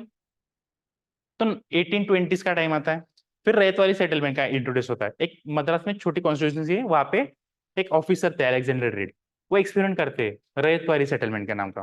वो क्या करते हैं, पीजेंट्स को अपने अपने राइट्स देते, तुम इस जमीन के मालिक हो, हम कोई जमींदार नहीं रखेंगे, हम हमारे ऑफिशियल भेजेंगे तुम्हारे घर घर पे, दरवाजा खटखटाएंगे, उनके झोली में पैसा डाल देना, तुम भी खुश रहना हम भी खुश रहेंगे। अच्छा आइडिया है। टीनेंट्स नहीं, मजदूर नहीं है, खुद का लैंड है, सब अच्छी चीजें। दिक्कत कहाँ पे फिर? वो अपने पास पैसे कमाने वो तो है ही, अगर तू करप्ट है तो वो तो होंगे ना। तो दिक्कत कहाँ पे? लैंड रेवेन्यू बहुत ज्यादा है। अगर फर्टाइल लैंड है तो लैंड रेवेन्यू 60% था, और अगर ड्राई लैंड है तो 50% था। ड्राई लैंड में अगर 50% लैंड रेवेन्यू रख रहे हो, इसका मतलब क्या है? इन किसान कभी उगाएगा अभी अपने ड्राई लैंड पे कुछ? खर्चा ही इतना ज्यादा होता है ना, राइट? तो अल्टीमेटली ये सेटलमेंट फेलियर होनी है। ये साउथ इंडिया में पहले ब्रिटिश बंगाल वाले एरिया में या उड़ीसा वाले एरिया में परमानेंट सेटलमेंट आया, फिर रैयतवारी सदर्न इंडिया में आया, फिर वेस्टर्न इंडिया में एक नया कंसेप्ट आता है महलवारी सिस्टम का। महलवारी या महलवारी कुछ जो भी कह लो आप। महल मतलब एक विलेज। यहाँ पे ऐसा जमींदार कोई नहीं था, उसको जमींदारी राइट नहीं थी। एक विलेज होता था, या पुणे के लो, पुणे का एक विलेज हेडमैन अपॉइंट किया जाता था, उसको कोई राइट्स नहीं, उसका बस काम क्या था, पूरे विलेज का कलेक्शन करो और हमको आके दे दो बस। महल, महल मतलब एक विलेज को एक यूनिट बना दिया, डिफरेंट डिफरेंट यूनिट्स बना दिए थे, उनका कलेक्शन के हेडमैन को जॉब दे दिया, उसको ट्रांसफर कर दिया, उसका पैसा ट्रांसफर कर दिया। तीनों सेटलमेंट अच्छे पर्पजेस के लिए थी या बुरे? एक्सप्लॉइटेशन का पर्पस था अल्टीमेटली, क्योंकि ब्रिटिश का रेवेन्यू बढ़ाना था, राइट? अगर ब्रिटिश का तुम रेवेन्यू बढ़ा रहे हो तो इंडियन एग्रीकल्चर के बारे में तुमने सोचा, तो इसका इंपैक्ट क्या होना अल्टीमेटली? डिस्ट्रेस, काफी ज्यादा डिस्ट्रेस, राइट? तो पहला फैक्टर जो स्टैग्नेंट इकोनॉमी या लो प्रोडक्टिविटी, उसका पहला फैक्टर क्या बनेगा? Land revenue settlements. Modern history जब पढ़ेंगे ये सेटलमेंट्स और ज्यादा डीप में पढ़ेंगे, कौन से एरिया में कैसा था, क्यों आई थी। अब इसे बेसिक है, ठीक है। सेकेंड फैक्टर क्या लगता है आपको, क्या होगा? सेकेंड फैक्टर कोई बोला था, commercialisation of agriculture.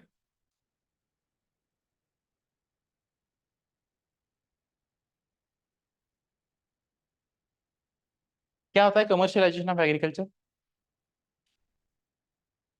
No idea, break करो उसको। कमर्शियलाइजेशन मतलब मतलब कि बिजनेस पर्पस के लिए फॉर अर्निंग मनी। एग्रीकल्चर मतलब, खेती पर अब लिंक करो, प्रॉफिट मोटिव के लिए एग्रीकल्चर, राइट? तो क्या लगता है कमर्शियलाइजेशन ऑफ एग्रीकल्चर? कैश, आपने अभी बताया cash crops, plantation crops, Indigo, right? Indigo उगाया जाता था, और इंडिगो रिवोल्ट भी हुआ था। क्यों हुआ था? उसी पर्पज में, अपोजिशन में, राइट? काफी ज्यादा इंडिगो अगर एक बार उगा रहे हो, जमीन फर्टाइल नहीं रहेगी। ये प्लांटर्स को भी पता था, इवन फार्मर्स को भी पता था। इनिशियली फार्मर्स को अच्छा लगता था क्योंकि रेवेन्यू अच्छा मिल रहा था, मतलब इनकम अच्छी हो रही थी। लेकिन जैसे पता चलने लगा इंडिगो कल्टिवेशन का, हमारी जमीन ही फर्टाइल नहीं रह रही, एक बार अगर पैसा कमा लिया, अगली बार पैसा कमाने के लिए जमीन ही नहीं है, तो क्या ही मतलब है ना। तो धीरे धीरे रेजिस्टेंस या रिवोल्ट होना चालू थे, फिर एक बड़ा रिवोल्ट होता है इंडिगो रिवोल्ट, ठीक है। और प्लांटेशन क्रॉप्स में देखो, तुम कितना भी इंडिगो उगा लो या कोई भी कॉटन उगा लो वगैरह, अगर पूरा तुम्हारा खेत है, अगर 90% या 80% में तुम प्लांटेशन क्रॉप्स या कैश क्रॉप्स उगा रहे हो, और 10 या 20% में तुम अपने खाने पीने की चीजें कर रहे हो, जो इंडिया बाहर एक्सपोर्ट करता था ग्रेन्स को एंशियंट टाइम्स, मिडिवल टाइम्स में, आज उसकी ये लानत क्यों आई थी कि इंपोर्ट करना पड़ रहा है ग्रेन्स को? Plantation crops, commercialisation of agriculture की वजह से। और कमर्शियलाइजेशन के पीछे की मोटिव क्या होगा फिर अल्टीमेटली? इंडिगो अगर बना उगाने को फोर्स कर रहे, इंडिगो मतलब नील, उस टाइम पे इंडस्ट्रियल रिवॉल्यूशन चल रहा था, नील की जरूरत थी, जब तक आर्टिफिशियल डाई नहीं बनी थी तब तक नील की जरूरत थी, कहां से फीड कर रहे थे, again feeder economy, feeder concept आया था यहाँ पे भी। प्लांटेशन क्रॉप में और क्या था, इंडिगो छोड़ के, और टी, टी, कॉफी, ये सारे यहाँ पे उगाते थे, उधर लेके जाके चलता था, ठीक है। और कुछ रीजन लगता है आपको इंडियन इकोनॉमी जो एग्रीकल्चर है उसका स्टैग्नेंट और लो प्रोडक्टिविटी रहने का? सोचो सोचो। इनपुट जो लगता था उसका कॉस्ट ज्यादा था, हाई कॉस्ट, ठीक है। Low level of fertilisers use किया जाता था उस टाइम पे, लैक ऑफ टेक्नोलॉजी, ये बेसिक सारे, राइट, ये आप लिख सकते हो आराम से। लेबर एक्सप्लॉयटेशन, ठीक है, और ये सारी बेसिक चीजें, ये भी एनसीईआरटी में मेंशन है, लैक ऑफ टेक्नोलॉजी, आपने जो बोला सारी चीजें मेंशन है, लेकिन मेजर क्या हो सकता है? एक जगह अगर मेंस में क्वेश्चन आता है कि at the time of independence why Indian agriculture was stagnant और डिटोरेट और हैज लो प्रोडक्टिविटी, इसमें ये लो टेक्नोलॉजी वगैरह लिखोगे ना, ठीक है, आपका आंसर भर जाएगा, मार्क्स नहीं मिलेंगे इतने, क्यों? मेजर हेडिंग्स नहीं बन पाएंगे कभी, ठीक है। अगर उसी जगह पे लैंड सेटलमेंट्स हेडिंग डालोगे डब्बा बना के, और तीनों लैंड सेटलमेंट ब्रीफली दिख लोगे वहां पे, उसका इंपैक्ट, तो मार्क्स मिलेंगे, ठीक है। कमर्शियलाइजेशन मेन हेडिंग है, वैसे एक मेन हेडिंग चाहिए मुझे, और क्या हो सकता है? कोई इसको लिंक करके बताओ मुझे, पार्टीशन,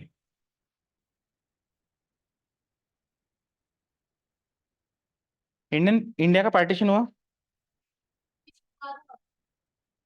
पार्टीशन स्टार्ट हो चुका था ना, मैं क्या बोल रहा हूँ, पार्टीशन स्टार्ट कब से हुआ था? 1935। स्वदेशी मूवमेंट कब हुआ था? पार्टीशन के लिंक्स कहाँ से मिलते हैं हमें? 1905 स्वदेशी मूवमेंट लॉन्च हुआ था। हाँ, बंगाल को डिवाइड करना चालू किया था उन लोगों ने, मुस्लिम्स और हिंदूज में, राइट। पार्टीशन के लिंकेज वास्ते, अल्टीमेटली पार्टीशन बाद में होता है, ठीक है। पार्टीशन के टाइम पे पाकिस्तान बना था, एक फॉरेन कंट्री, सही बात है मैम, फॉरेन कंट्री है। आपको घूमना है पाकिस्तान? आपको घूमना है पाकिस्तान? जाओ कभी, लाहौर की बिरयानी कराची की बिरयानी होती है, राइट। लाहौर की लिटरेचर काफी फेमस है, उर्दू। और किसी को जाना है पाकिस्तान ट्रेनिंग के लिए?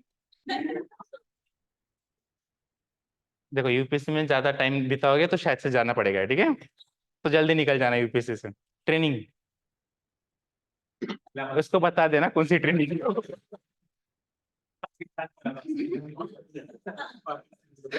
पाकिस्तान का लवासना है, ठीक है। चल, जब पार्टीशन हो रहा था उस टाइम पे मेजरली हमारी जूट इंडस्ट्री, पता है आपको? जूट मतलब जो सूत के बैग्स बनते हैं, राइट। मेजर जूट इंडस्ट्री अभी कहाँ पे है? बांग्लादेश में, राइट। जब इंडिया इंडिपेंडेंट हुआ था उस टाइम पे मेजरली वो सारा शिफ्ट कहाँ पे हो गया था? ईस्ट पाकिस्तान में। इंडिया का रॉ मटेरियल भी गया, पूरी की पूरी जूट जूट इंडस्ट्री जो इंडिया को सस्टेन कर रही थी, खासकर बंगाल वाला रीजन पूरा, पूरी सफर करना चालू कर दिए। जूट अल्टीमेटली कैश क्रॉप है ना एक, तो इंडियन एग्रीकल्चर को सेटबैक सबसे ज्यादा, एक इंडस्ट्री जो एक बैकबोन थी, कॉटन इंडस्ट्री एक बैकबोन था, राइट, उस टाइम पे जूट इंडस्ट्री एक बैकबोन थी, तो एक मेजर इंडस्ट्री को सेटबैक लगा पार्टीशन की वजह से। तो तीन मेजर फैक्टर क्या हुए? लैंड सेटलमेंट्स, उसमें कौन कौन सा? परमानेंट सेटलमेंट जिसको हम जमींदार कहते हैं, सेकंड कौन सा देखा? रैयतवारी, थर्ड महलवारी, और मैंने एक और बताया था इजारेदारी और इतारेदारी, ठीक है। किसका था वो? कौन वाला इसका परमानेंट था?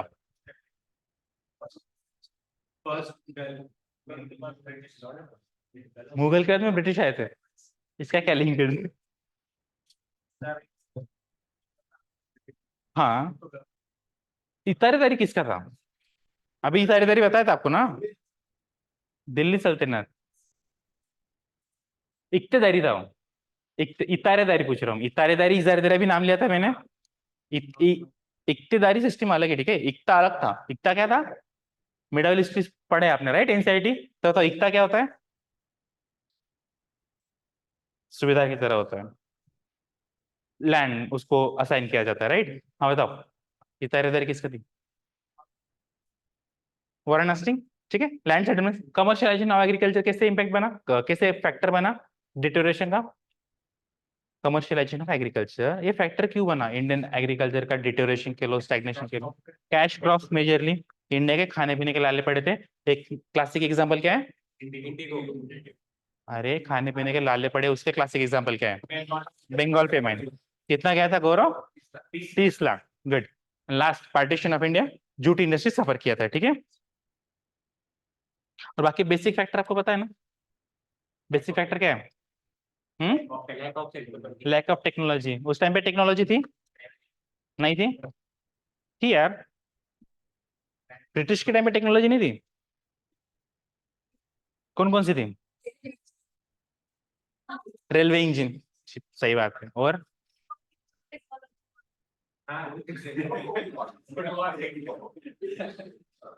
क्या हो गई क्या? बता बता। guns,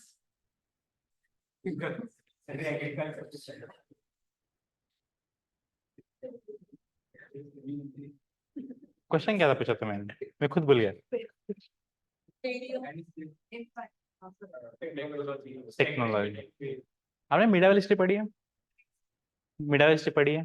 उस टाइम पे एग्रीकल्चर में टेक्नोलॉजी इंट्रोड्यूस की थी फॉरेनर्स ने, तुर्क्स ने वगैरह। नहीं? ठीक है, पढ़ोगे फिर आएगी, ठीक है। तो एग्रीकल्चर क्लियर है, बेसिक है। बहुत ज्यादा डिटेल में अभी नहीं जाएंगे, अगर जाने लगा तो आज का पूरा लेक्चर और कल का पूरा लेक्चर एग्रीकल्चर पे बिताएंगे हम, ठीक है। तो उससे बेटर है एनसीईआरटी प्लस थोड़ा सा एडवांस। अभी एनसीईआरटी में अभी जब खोलेंगे देखेंगे, वहां पे सिर्फ जमींदारी, वहां पे रैयतवारी महलवारी का जिक्र नहीं है। जमींदारी के मैंने बता के खत्म किया है। तो थोड़ा बहुत एक्स्ट्रा जो लिंकेज लग सकती है ज्यादा से ज्यादा उतना देखेंगे, समझाएंगे, फिर घर जाके याद से एनसीईआरटी पढ़ना, जो चीजें आपको इंपॉर्टेंट लगती है। या मैं जो बताऊंगा जहां से क्वेश्चन पूछ रहा है यूपीएससी, अभी जैसे परमानेंट आया, भले मॉडर्न हिस्ट्री का टॉपिक हो, इन यहाँ पे भी दिया है और सेम लाइन उठा के वहां पे पूछी गई थी, तो इसका ये नहीं कि मॉडर्न हिस्ट्री में जाके उसको हाईलाइट करेंगे, यहाँ पे भी पढ़ो, ठीक है। चलो, एग्रीकल्चर क्लियर है। नेक्स्ट, नेक्स्ट कौन सी इंडस्ट्री आती है या सेक्टर आता है?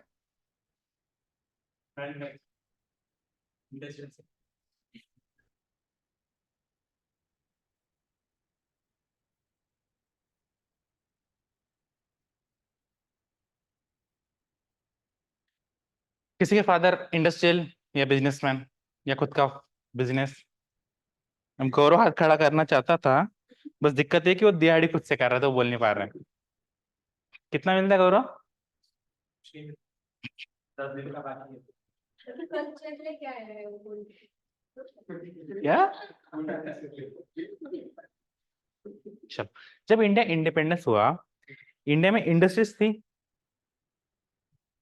अब देखो, दो चीजें पूछूंगा, इंडिया में इंडस्ट्रीज थी और इंडिया में एक इंडस्ट्री का अच्छा फाउंडेशन बेस था, साउंड बेस जिसे बोलते हैं, राइट। साउंड मतलब आवाज नहीं होता है कभी कभी, ठीक है, साउंड मतलब एक अच्छा फाउंडेशन बेस, एग्जैक्टली। तो दो क्वेश्चन है मेरे, इंडिया में इंडस्ट्रीज थी, सेकेंड एक इंडिया में साउंड बेस था इंडस्ट्रीज का ग्रोथ के लिए, साउंड था? पक्का? अगर और पहला वाला इंडिया में इंडस्ट्रीज थी, इसको इसको था 1907 में आया था, ठीक है, देखेंगे। और सेकंड फाउंड, एक फाउंड बेस या साउंड बेस था, ये सही है गलत है?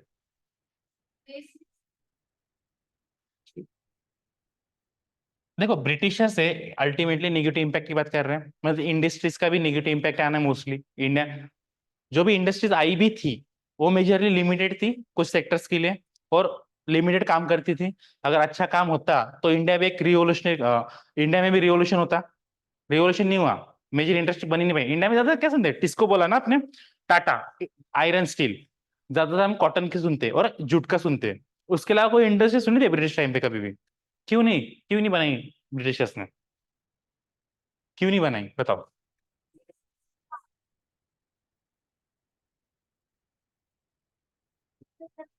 तो हम भी सीख जाते हैं, इंडस्ट्री लगाते हैं तो हम उनका नुकसान होता है। उनका नुकसान हो जाता किस चीज में?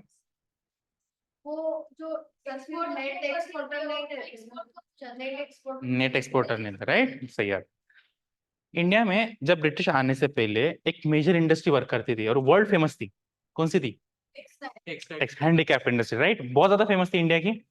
ब्रिटिश आते हैं और इंडिया बर्बादी की ओर बढ़ता है, ठीक है, हैंडीक्राफ्ट इंडस्ट्री डिक्लाइन होती है अच्छी खासी। जो नवा पैटर्न देके रखते थे इंडस्ट्री, वो भी खत्म हुआ, सारा खत्म हुआ। अब मुझे एक बात बताओ, जनरली एक चीज का रिप्लेसमेंट दूसरी चीज से होता है, या ब्रिटिश थोड़ी बहुत इंडस्ट्रीज, उधर इंडस्ट्रियल रिवॉल्यूशन चल रहा था उस टाइम में, राइट?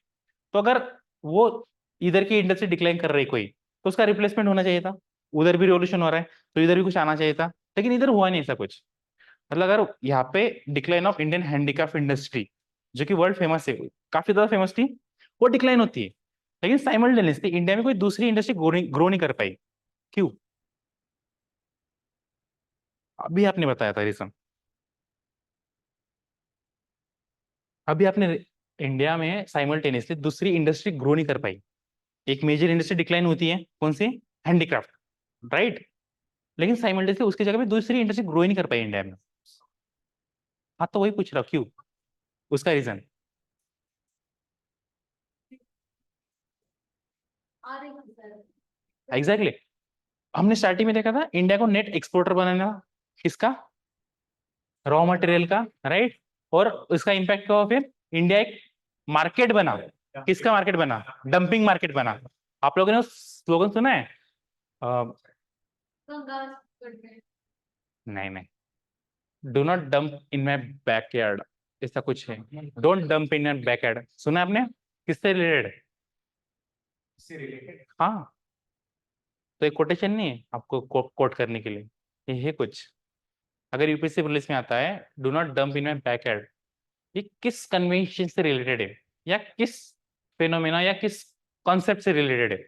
इंडस्ट्रियल रिवॉल्यूशन आएगा पहला, सेकंड आएगा ह्यूमन डेवलपमेंट, थर्ड आएगा एक्सटेंशन ऑफ स्पेशीज, फोर्थ आएगा एनवायरमेंटल पोल्यूशन। अब बताओ, ये बेसिक क्वेश्चन हुआ। अब मैं चार कन्वेंशन के नाम दे दूं तो, basal convention, Rotterdam, Stockholm convention, Minamata convention. अब बताओ, मिनामाटा किसके लिए पता है? वो जगह मिनामाटा नाम सुना है?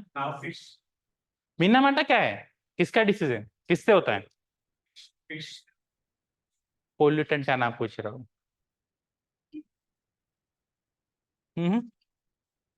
अभी 2023 में उसके ऊपर डिटेल क्वेश्चन भी आया था, उस पोल्यूटेंट का। Mercury, Minamata. बेसल किसके लिए है? बेसल बेसल बेसल बेसल नहीं, सिर्फ बेसल। बेसल किसके लिए? नहीं पता? Hazardous waste. Next POP, Stockholm convention, persistent organic pollutants. Pollutants होते हैं जो ऑर्गेनिक होते हैं, जो परसिस्ट करते रहते हैं, आप लोगों की तरह भटकते रहते 5 साल तक, फिर पता चलता है जीवन में कुछ नहीं हो पाया, फिर क्या करोगे? लोकसभा इलेक्शन।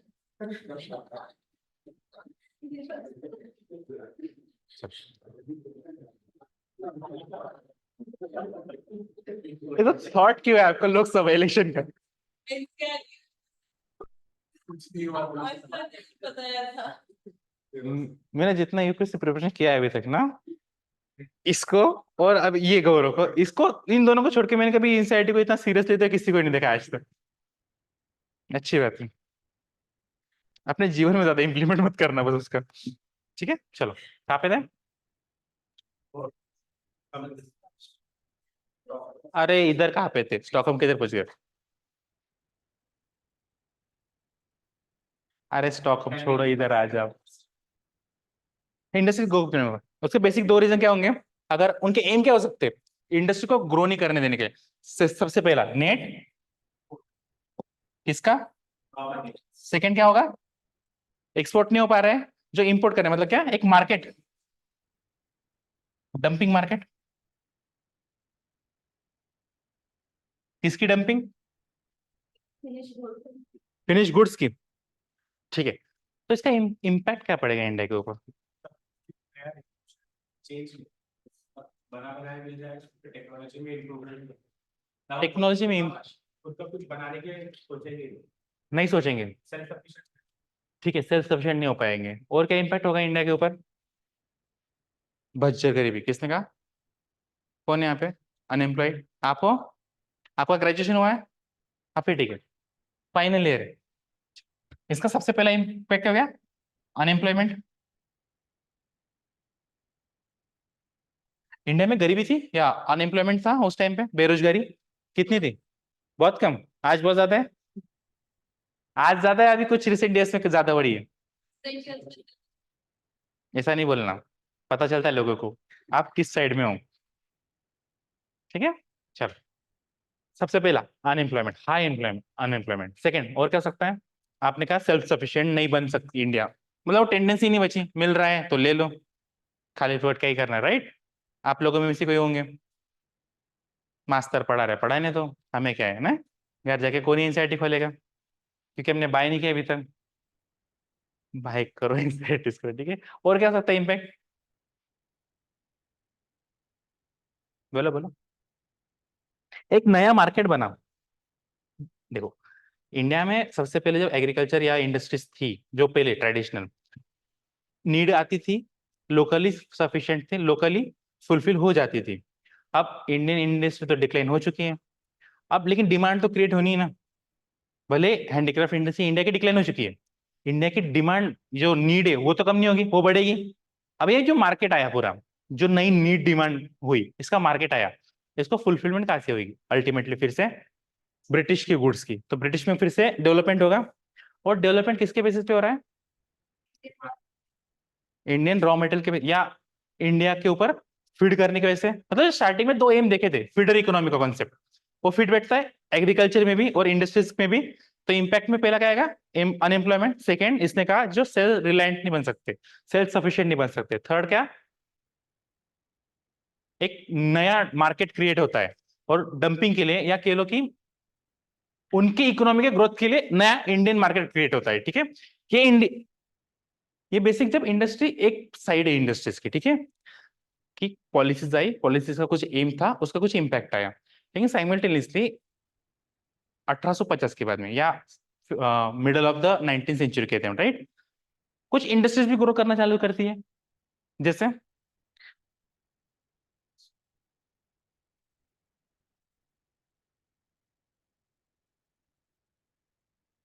इंडिया में कुछ इंडस्ट्रीज ग्रो करती है, कौन कौन सी?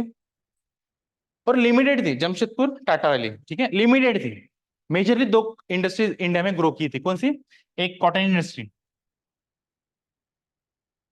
और एक जूट इंडस्ट्री। यही थी ना, या और कोई थी? देखो, आयरन एंड स्टील भले टाटा ने लगाया था, एज ए इंडस्ट्री वो इतनी बड़ी नहीं थी। उस टाइम पे जूट और कॉटन ही सबसे मेजर फेमस इंडिया में। उन्होंने रिवॉल्यूशन उधर लाया, एक हॉलो कैंडी या लॉलीपॉप देने के लिए, कहा कि हम तुम्हारे पे फैक्ट्री सेटअप करेंगे। अब देखो, फैक्ट्री सेटअप की उन्होंने, क्या अलाउड किया इंडियंस को सेटअप करने के लिए, लेकिन मेजरली रिस्ट्रिक्ट करके रखा एक दो सेक्टर्स में। मेजर कौन से थे उसमें भी? टाटा को बोल दिया तो आयरन एंड स्टील सेटअप कर ले, हम दुनिया को दिखाएंगे कि यहाँ पे भी कुछ ना कुछ कर रहे हैं लोग, लेकिन उसके बाद में किसी को परमिशन नहीं दी, ठीक है। और मेजर ग्रोथ यहाँ पे हुई हुई। अब देखो, दोनों के दोनों कॉटन, इंडिया में इंडस्ट्रीज बनेंगी, कॉटन बाहर ही निकलना है अल्टीमेटली, जूट भी बनेगा, कहाँ निकलेगा? बाहर ही निकलेगा। पर्पज उनका वही है। कॉटन इंडस्ट्री मेजरली किस एरिया में एस्टेब्लिश की गई थी इंडिया के, अगर कॉमन सेंस हो, अगर ऐसा स्टेटमेंट आता है? महाराष्ट्र, मतलब इंडिया के कौन सा पार्ट? फिर जूट कहाँ पे लगेगी? ईस्टर्न। ईस्ट और वेस्ट पता है आप लोगों को? किसी को नहीं पता? किसी को नहीं पता ईस्ट और वेस्ट क्या होता है? पता है? हाँ, ठीक है। उस टाइम की एक एनसीईआरटी में लाइन है कि कॉटन इंडस्ट्रीज मेजरली, अगर ऐसा स्टेटमेंट आता है प्रीलिम्स में, दो स्टेटमेंट आते हैं, ठीक है। Consider the following statement regarding the conditions of Indian economy during British rule. पहला, the cotton industries were situated in the western side of the country, which were dominated by the foreigners. Second, the jute industries, which were situated, yeah, established in the eastern part of country, were controlled by, yeah, dominated by Indians. Only one statement is correct, only two, both या none. Cotton western side में लगी और foreigner से dominate करके रखा था ownership. Jute eastern side में लगी और इंडियंस ने डोमिनेट करके रखा था। फर्स्ट करेक्ट है। देखो, जब भी ऐसे दो क्वेश्चन आते, दो स्टेटमेंट है, वैसा कोई क्वेश्चन आएगा, अगर काउंटर कर रहा है तो एक तो दोनों गलत होंगे, एक तो दोनों सही होंगे, क्योंकि क्या है, ज्यादा ज्यादा फैक्ट घुमाएंगे ना, इंटरचेंज करेंगे वो। ऐसा कभी होगा नहीं कि एक का सही देंगे और दूसरे का गलत फेंकेंगे। दो सेम चीजें लगभग लगभग, बस वर्ड का रिप्लेसमेंट चल रहा है। तो अब बताओ क्या लगता है आपको, कॉटन इंडस्ट्रीज फॉरेनर ओन करेंगे या इंडियंस, और जूट इंडस्ट्री फॉरेनर ओन करेगा या इंडियंस? जूट। सबसे ज्यादा इन्वेस्टमेंट किसमें है, जूट या कॉटन? कॉटन में इन्वेस्टमेंट है, जूट में नहीं। और जूट महंगा आता है कॉटन?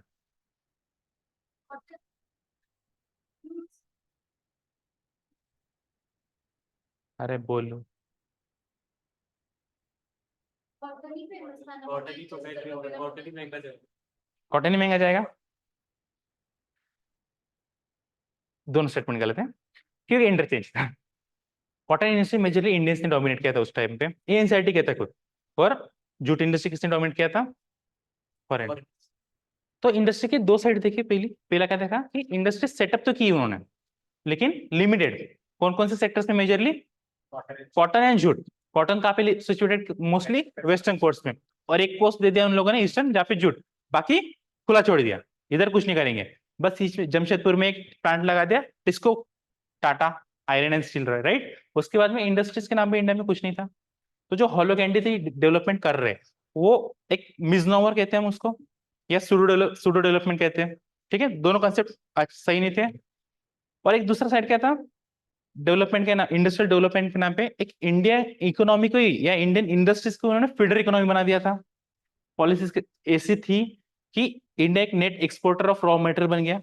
किसके लिए एक्सपोर्टर, किसके लिए बनाओ?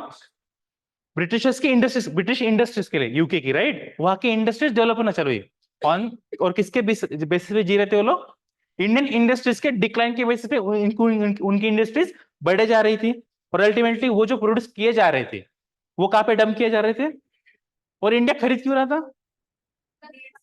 नीड था, प्लस इंडस्ट्रियल रिवॉल्यूशन है, इंडस्ट्रीज ग्रो कर चुकी है, अपने आप इंडस्ट्रीज नहीं है।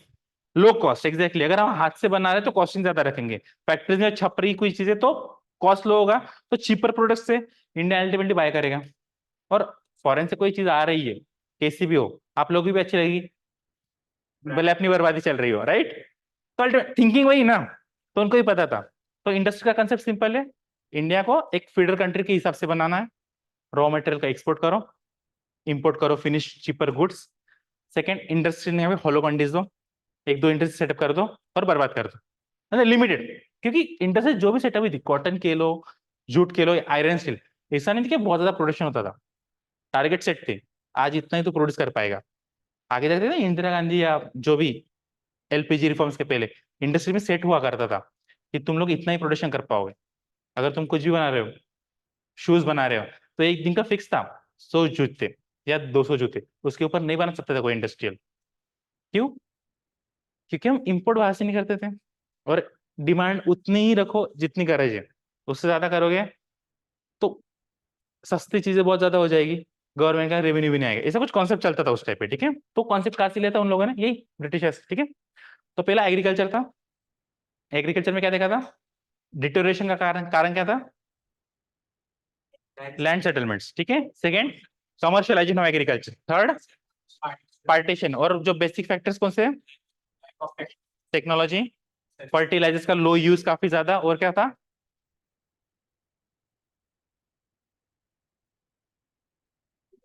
लिख लेना अपने हिसाब से बाकी चीजें, ठीक है, इतना लोड नहीं लेते। मेंस में एक टाइम के बाद में पन्ने भरने पड़ते हैं। मेंस पता है आप लोगों को, अभी सितंबर में होगा शायद से। आपने कभी क्वेश्चन पेपर देखे मेंस के? सिर्फ देखे हो? सिर्फ देखो फिर, फिलहाल के लिए। यूपीएससी में सबसे बड़ा हर्डल लिस्ट मेंस के बेसिस पे डिसाइड होती है, राइट। कितने नंबर का आता है मेंस? 1725, 50। कोई है इसको काउंटर करने वाला? 1750 नंबर का मेंस होता है। सर आपका नाम क्या है? सुदर्शन। इंटरव्यू कितने नंबर का होता है यूपीएससी का? 250, 275। हाइएस्ट इतना स्कोर कर पाता है कोई इंसान?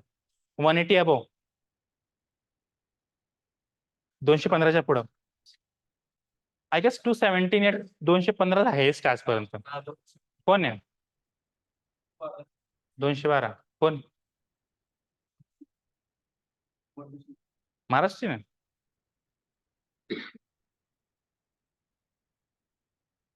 यूपीएससी में सबसे बड़ा हर्डल मेंस है, क्योंकि 1750 नंबर का है। ऐसा हमेशा कहा जाता है, ध्यान रखो, यूपीएससी में सबसे बड़ा हर्डल प्रीलिम्स होता है। कितने बच्चे दे रहे हैं इस बार? कितने बच्चों ने दिया था?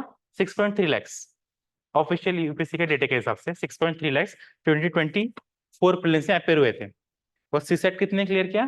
4.25 lakhs उनका डेटा है। अब देखो इतने बच्चे बैठ रहे, क्लियर कितने करने वाले हैं? 14,000 शायद। लास्ट ईयर 14,500 ने क्लियर किया था, 14,800। इस बार भी लगभग 14,000 के अराउंड क्लियर करेंगे, वैकेंसी उतनी है। कितने ने दिया था? 6.5 लाख। क्लियर कितने करेंगे? 14,000 या 15,000, ठीक है। अब बताओ सबसे बड़ा हर्डल क्या है? हर्डल क्या है? ऊपर से जब पेपर घर पे आते हो देखे लगता है कितना इजी पेपर था, और जब चेक करते हो पता चलता क्या मैयत थी। 80 नंबर भी नहीं आ रहे इस बार के प्रीलिम्स में, पता है कट ऑफ कितना लगा इस बार का? 90 क्रॉस नहीं किया है। अभी रिजल्ट आना बाकी है, आ जाएगा ना आने वाला है, लेकिन जितना इन्फॉर्मेशन आया 90 क्रॉस नहीं किया है कट ऑफ। 87 to 90 के बीच में लाइक किया है। सोचो इतना इजी पेपर था, फिर भी कट ऑफ कितना बड़ा। सीसेट भी इजी था, ठीक है। यूपीएससी मेंस, ये जो चीजें पढ़ा रहा हूँ ना वो मेंस के लिए। मैं ऐसा क्यों पढ़ा रहा हूँ ये सारी चीजें? जब मेंस लिखोगे ना, वो लाइन जो पढ़ोगे वो याद नहीं रहती। ये जो गोले दिख रहे तुम लोगों को, अल्टीमेटली हाथ एक टाइम के अंदर ऐसे चलना चालू हो जाते हैं, हाथ नहीं बोलता है। सुबह 3 घंटे लिखोगे, 9 से 12, फिर वो जो 2 घंटे का गैप मिलता है ना, हाथ को संभालने में लगता है कि भाई लिखना है अपने को, और 3 घंटे। 2 बजे पेपर चालू होता है, फिर लिखते हो लिखो 3 साढ़े 3 हाथ बोलता है नहीं, फिर हाथ बनाता है गोले, बहुत हो गया। फिर पता चलता है कल फिर से लिखना 6 घंटे, फिर गोले बनते कुछ और चीजें, ठीक है। ये क्यों कह रहा हूँ? अगर तुम पैराग्राफ पैराग्राफ पढ़ोगे या उसे नोट्स बनाओगे ना, कुछ काम में नहीं आने वाला है वहां पे। और मेंस बहुत इजी होता है, सिंसियरली। एक ठीक ठाक गाइडेंस लो मेंस का, बहुत, है ना, क्या बोलते हैं उसको, प्रेडिक्टेबल होता है मेंस। पता होता है ये से क्वेश्चन आने वाले, फिर भी क्लियर नहीं होता है। दिक्कत क्या होती है? लिखना कैसे वही नहीं पता है। और लिखना कैसे हो, पता नहीं क्यों नहीं चलता है, क्योंकि हम क्या करते हैं, line by line line by line line by line पढ़ते रहते हैं। लाइन बाय लाइन पढ़ने से सबसे बड़ी दिक्कत क्या होती है? चीजें कभी समझ नहीं आती, कभी नहीं। कोई बुक पढ़ लो 10 बार, ठीक है, और कभी उसके नोट्स में बनाओ। या नोट्स मतलब ये नहीं बोल रहा हूँ लक्ष्मीकांत का छोटा वर्जन 500 का 400 पेजेस कर दिया, उसको नोट्स नहीं बोलते। अपने हिसाब से कोई बोला अगर इधर बनाया, उसका लिंकेज कोई इधर लगा दो, जैसा भी, वो खुद का है, तुमने अंडरस्टैंडिंग डेवलप की है, ठीक है। तो जब भी ये भी एनसीईआरटी पढ़ोगे ना, घर पे कुछ ना रफ लिखो, उस आप क्या समझे हो उसके बेसिस पे, ठीक है। इसलिए ऐसा पढ़ा रहा हूँ। अगर 2 लेक्चर के बाद में आपको लगता है ये ऐसा नहीं है ढंग का, आपको लाइन बाय लाइन चाहिए, तो अपन लाइन बाय लाइन भी जाएंगे, ठीक है। 2 लेक्चर देख ले, फिर अभी इंडस्ट्रीज खत्म, और क्या खत्म? एग्रीकल्चर खत्म। अब फॉरेन ट्रेड। फॉरेन ट्रेड क्या होता है? पाकिस्तान के साथ ट्रेड करना। अच्छा, आपका नाम क्या है मैम? पलक। पलक। अगर मुझे पाकिस्तान का ट्रेड करना है तो मैं क्या ट्रेड करूंगा? हाँ, पश्मीना। पश्मीना शॉल्स। मुझे ऐसा क्यों लग रहा है कुछ ज्यादा एनलाइटेड क्लास है मेरी, इतनी आदत है नहीं मुझे लास्ट क्लास को देखने के बाद में। वो बहुत गरीब थे, उनको तुम पश्मीना शॉल पूछो, पूछेंगे ये क्या होता है। पाकिस्तान में भी गया ना, पुलिस से वापस लगा हो नहीं है हमारा।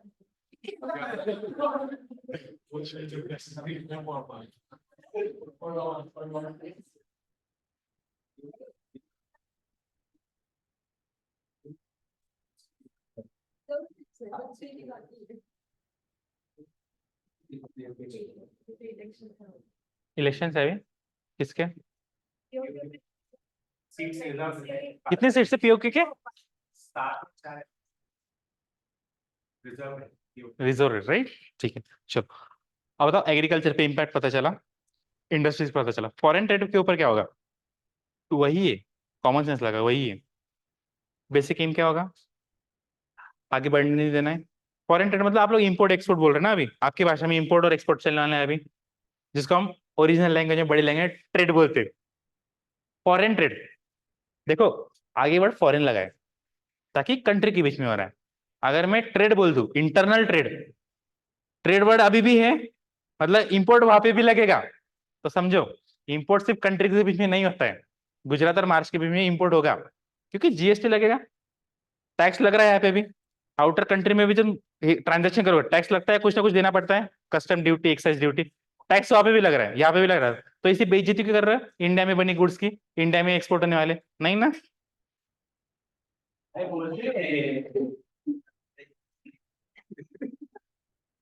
चल, फॉरेन ट्रेड में कुछ नहीं है, देखो बेसिकली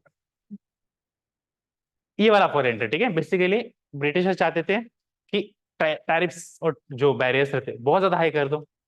इंडिया में एक्सपोर्ट, इंडियन मर्चेंट्स काफी फेमस है ना मिडिवल टाइम में और एंशियंट टाइम में। क्यों? सिल्क कॉरिडोर क्यों फेमस थे? उनके ऊपर कभी बैरियर्स लगे नहीं किसी के। जो इंडियन रूलर्स हुआ करते थे एंशियंट और मिडिवल टाइम से, और बहुत मिनिमल टैक्सेशन लगाते थे, या कुछ लगाते नहीं, उनको पता है ये पैसा कमाएंगे बाद में हमें भरेंगे। ऐसे इंडस्ट्री पे टैक्स नहीं लगाते थे वो मर्चेंट्स के ऊपर। वो बाद में जो नॉर्मली वो हर एक जनता पे लगता है, जजिया लगता था या जकात लगता, जो भी लगता था वो जनता पे नॉर्मली लगता था, उसके बेसिस पे वो कलेक्ट करते थे। उनको पता है अगर कोई मर्चेंट इंडस्ट्री डेवलप कर रही है, गणसंघास वगैरह होते थे ना उस टाइम पे, तो पैसा कमाएंगे, ज्यादा पैसा कमाएंगे तो ज्यादा नीचे से टैक्स मिलेगा, डायरेक्टली उसके ऊपर इम्पैक्ट टैक्स लगाएंगे उस इंडस्ट्री के ऊपर, तो डिटोरेट कर जाएगी, हमें जो टैक्सेशन आ रहा है, इनकम आ रही है, ट्रेजरी भरे वो भर नहीं पाएंगी। तो एक अच्छा खासा म्यूचुअल एग्रीमेंट चलता था, तुम ग्रो करो हम भी ग्रो करेंगे, ठीक है। लेकिन जब ब्रिटिश आते हैं, ब्रिटिश का कॉन्सेप्ट क्या था? तुम बर्बाद हो हम ग्रो करेंगे। पैरासाइट ना, इस बार भी आया था प्रीलिम्स में क्वेश्चन, बहुत घटिया घटिया से नाम देते हैं फ्लाइज को छोड़ के। आप लोगों ने पेपर नहीं देखा है, पेपर देखा करो, ठीक है, नहीं तो मैं क्या बोल रहा समझ में नहीं आएगा। पैरासाइट क्या होते हैं पलक? ऐसे कीड़ा होता है कि जो डीके मैटर के ऊपर वो उनको चूसता है। अच्छा ठीक है, फिर अगर कोई गौर के ऊपर पल रहा है तो पैरासाइट होगा या नहीं होगा आपकी? कैसे वो डेड और डिकम्पोज थोड़ी है मीर, होस्ट ऑर्गेनिज्म की वजह से। आप लोग सब पैरासाइट हो, किसके ऊपर पल रहे हो? अपने माँ बाप के पैसे के ऊपर, फिर भी बहुत ज्यादा, चलो अच्छे बच्चे हो, गाली नहीं दूंगा, ठीक है। तो बेसिकली उनका एम था इस इंडस्ट्री को खत्म करो। क्यों खत्म करो? मर्चेंट इंडस्ट्री को बहुत ज्यादा टैरिफ लगाओ, अगर ये सस्ते में ट्रांसपोर्ट करने लगी इंडिया में जो बनी गुड्स से। अब देखो तुम लोगों ने डिक्लाइन तो कर दिया, अब उसके ऊपर भी टैक्सेशन लगा दिया, मर्चेंट के ऊपर हेवी टैक्सेशन, मर्चेंट ट्रेड नहीं कर पाएंगे। मर्चेंट अगर इंडिया से एक्सपोर्ट नहीं कर पा रहे, इंडिया के एक्सपोर्ट्स इंडिया में दबेंगे, ठीक है।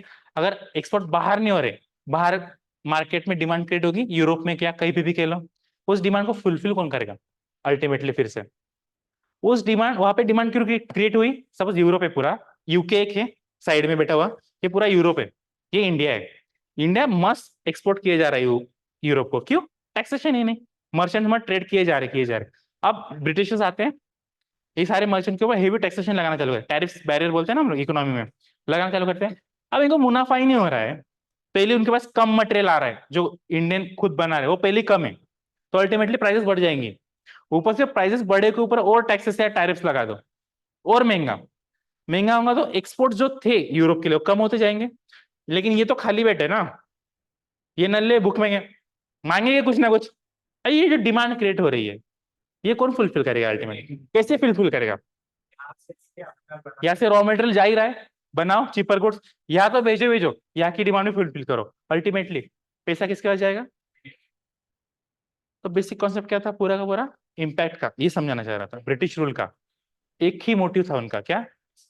Exploitation, rain of wealth, right. Feeder economy, ये वर्ड फिट करो कहीं ना कहीं, फीडर इकोनॉमी या फीडर कंट्री। कभी भी ब्रिटिश का कोई क्वेश्चन आए ना और इंडिया के ऊपर इम्पैक्ट पूछे ना, फीडर इकोनॉमी या फीडर कंट्री का वर्ड हमेशा लिखना वहां पे, क्योंकि एनसीईआरटी वर्ड है, नॉर्मल टेक्स्ट बुक में नहीं है वर्ड कभी भी, ठीक है। सेकंड मेजर इनका एम क्या था? नेट एक्सपोर्टर इंडिया को बनाना, किसका? रॉ मटेरियल्स का। और नेट इंपोर्टर किसका बनाना है? फिनिश गुड्स या चिपर गुड्स का, ठीक है। और अल्टीमेटली इसका सारा इम्पैक्ट क्या हुआ इंडिया के ऊपर? भज्जर गरीबी, पॉवर्टी, अनएम्प्लॉयमेंट, बेरोजगारी, और हेल्थ के ऊपर क्या? Famines, ultimately famines. और क्या हो सकता है?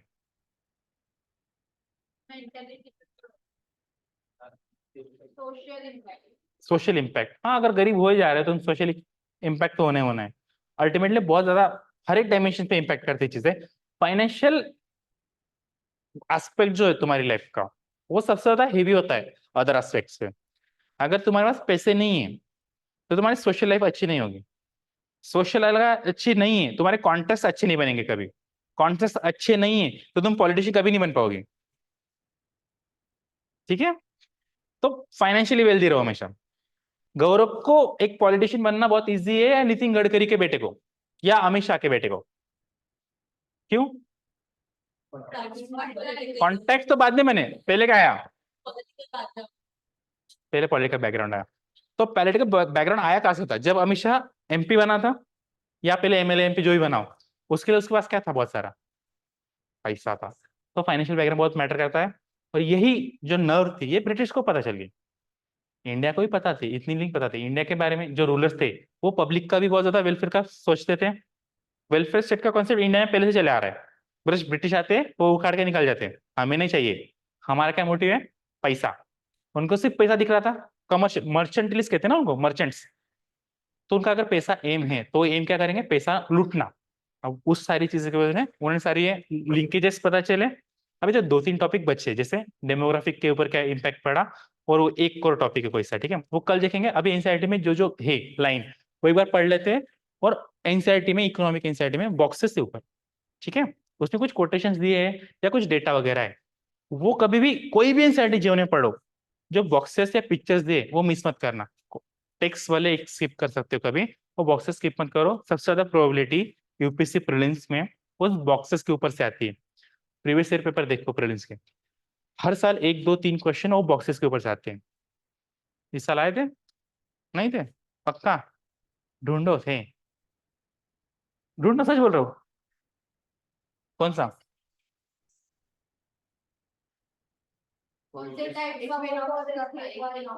इक्विनॉक्स का क्वेश्चन था।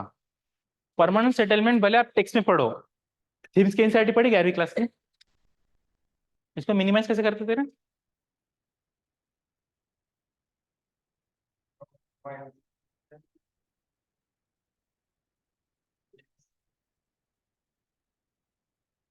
ये देखो, ये बॉक्सेस बोला ना। अब देखो, ये एनसीईआरटी आपकी बेसिक कंसेप्ट पता चला पहले लेक्चर का, ठीक है। अब ये जो है, इसको यूज कैसे करना प्रीलिम्स मेंस के लिए, ये समझो। घर जाके जब एनसीईआरटी खोल के बैठोगे ना, ये जो है, आप खुद का दिमाग भी लगाना उस टाइम पे, और वहां पे लिखो प्रीलिम्स में कैसे यूज करूंगा, ये प्रीलिम्स के लिए काम का है। अगर मेंस के लिए है तो मैं इसको कैसे यूज करूंगा, ये दिमाग चलाना होता है। प्लेन रीडिंग नहीं करनी होती एनसीईआरटी की, वो कुछ भी काम में नहीं आने वाली जीवन में, ठीक है। तो अगर ये बॉक्स है, इसके बाजू में लिख के रखना कहीं पे, ये मेंस में यूज होगा। ब्रिटिश का टॉपिक कोई भी आएगा, अगर इम्पैक्ट पूछा है ब्रिटिश रूल का, तो सीधा इसे, इसको इंट्रो बनाओ, नहीं तो कंक्लूजन बनाओ। ये काम की चीजें होती है एनसीईआरटी की, ये सीखो, ठीक है। रटना हर कोई करता है।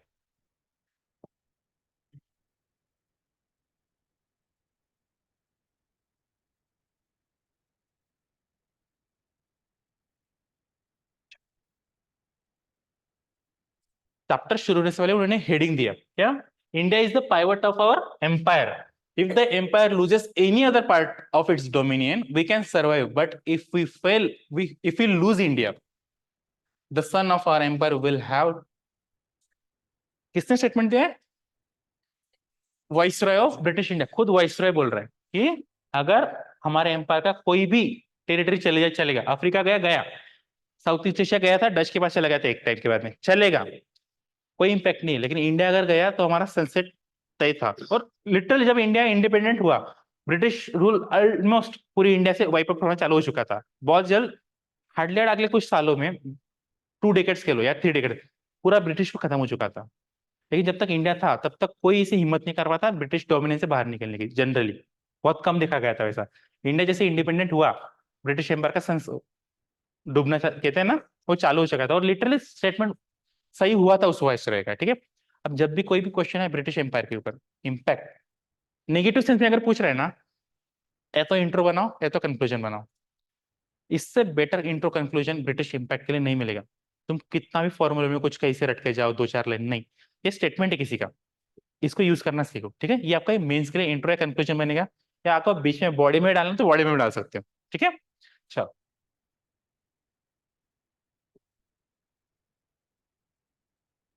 ये देखो, the sole purpose of the British India, British colonial rule in India was to reduce the country to being a feeder country of a Great Britain's own rapidly expanding modern industrial base।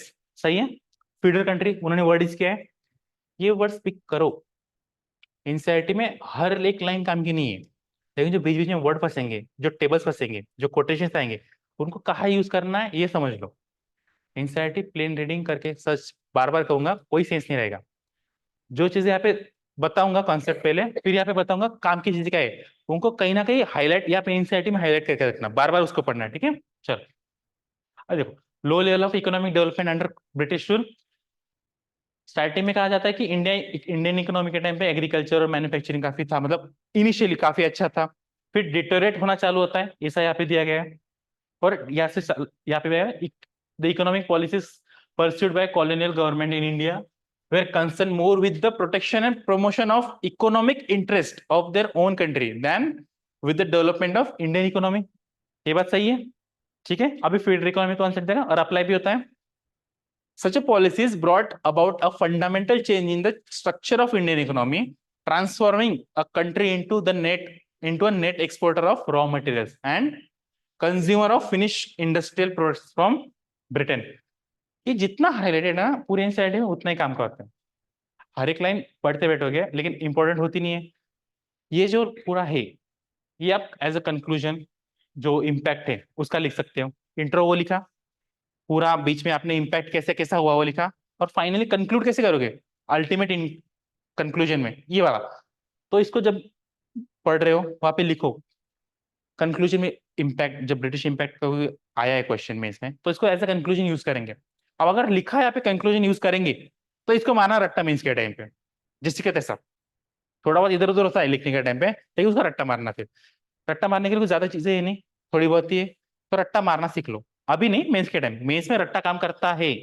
Mains में 20 question जब आते सामने, अगर तुम सोचो वहां पे introduction सोचूंगा, कंक्लूजन सोचूंगा, फिर लिखूंगा, तो 20 क्वेश्चन पूरे नहीं होते, हो भी गए तो फिर ऐसे होते हैं ना, खुद को ही पता, 5 6 7 क्वेश्चन होने दो, 8वें 9वें क्वेश्चन से तुम्हारा माइंड कुछ और बोलता है, तुम्हारा हाथ कुछ और लिखता है। इंट्रोडक्शन तुम सोच कुछ और रहे हो, वो कंक्लूजन बन रहा है।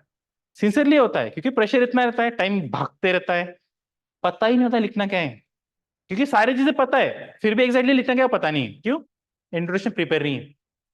टॉपिक दिखा पोर्ट्स, पता होना चाहिए इंट्रो में क्या होना चाहिए, बॉडी के स्ट्रक्चर कैसा है पता होना चाहिए। Conclusion at least intro conclusion prepare हो ना, वहां पे हैंडी होता है, टाइम बचता है। तो अगर पता है ब्रिटिश इंपैक्ट में कोई से क्वेश्चन आए, छापना क्या है इम्पैक्ट में, यही छापना है, इसके अलावा छापो भी मत कुछ। इंट्रो आया मतलब ब्रिटिश इंपैक्ट का क्वेश्चन है, इंट्रो फिक्स है, मैं बोल रहा हूँ तुम सुन भी रहे हो, वहां पे जाके बहुत कम लोग लिखने वाले हैं। ऐसा मत सोचना कि सारे लोग वही नहीं लिखते हैं, मैं खुद नहीं लिखा था एक टाइम, इसलिए बोल रहा हूँ, ठीक है। अब इम्पैक्ट कैसे कैसे रहा एग्रीकल्चर सेक्टर में, एग्रीकल्चर में मेजरली देखा, ठीक है। ये देखो यहाँ पे एग्रीकल्चर प्रोडक्टिविटी लोअर थी, डिटोरेशन ऑफ एग्रीकल्चर।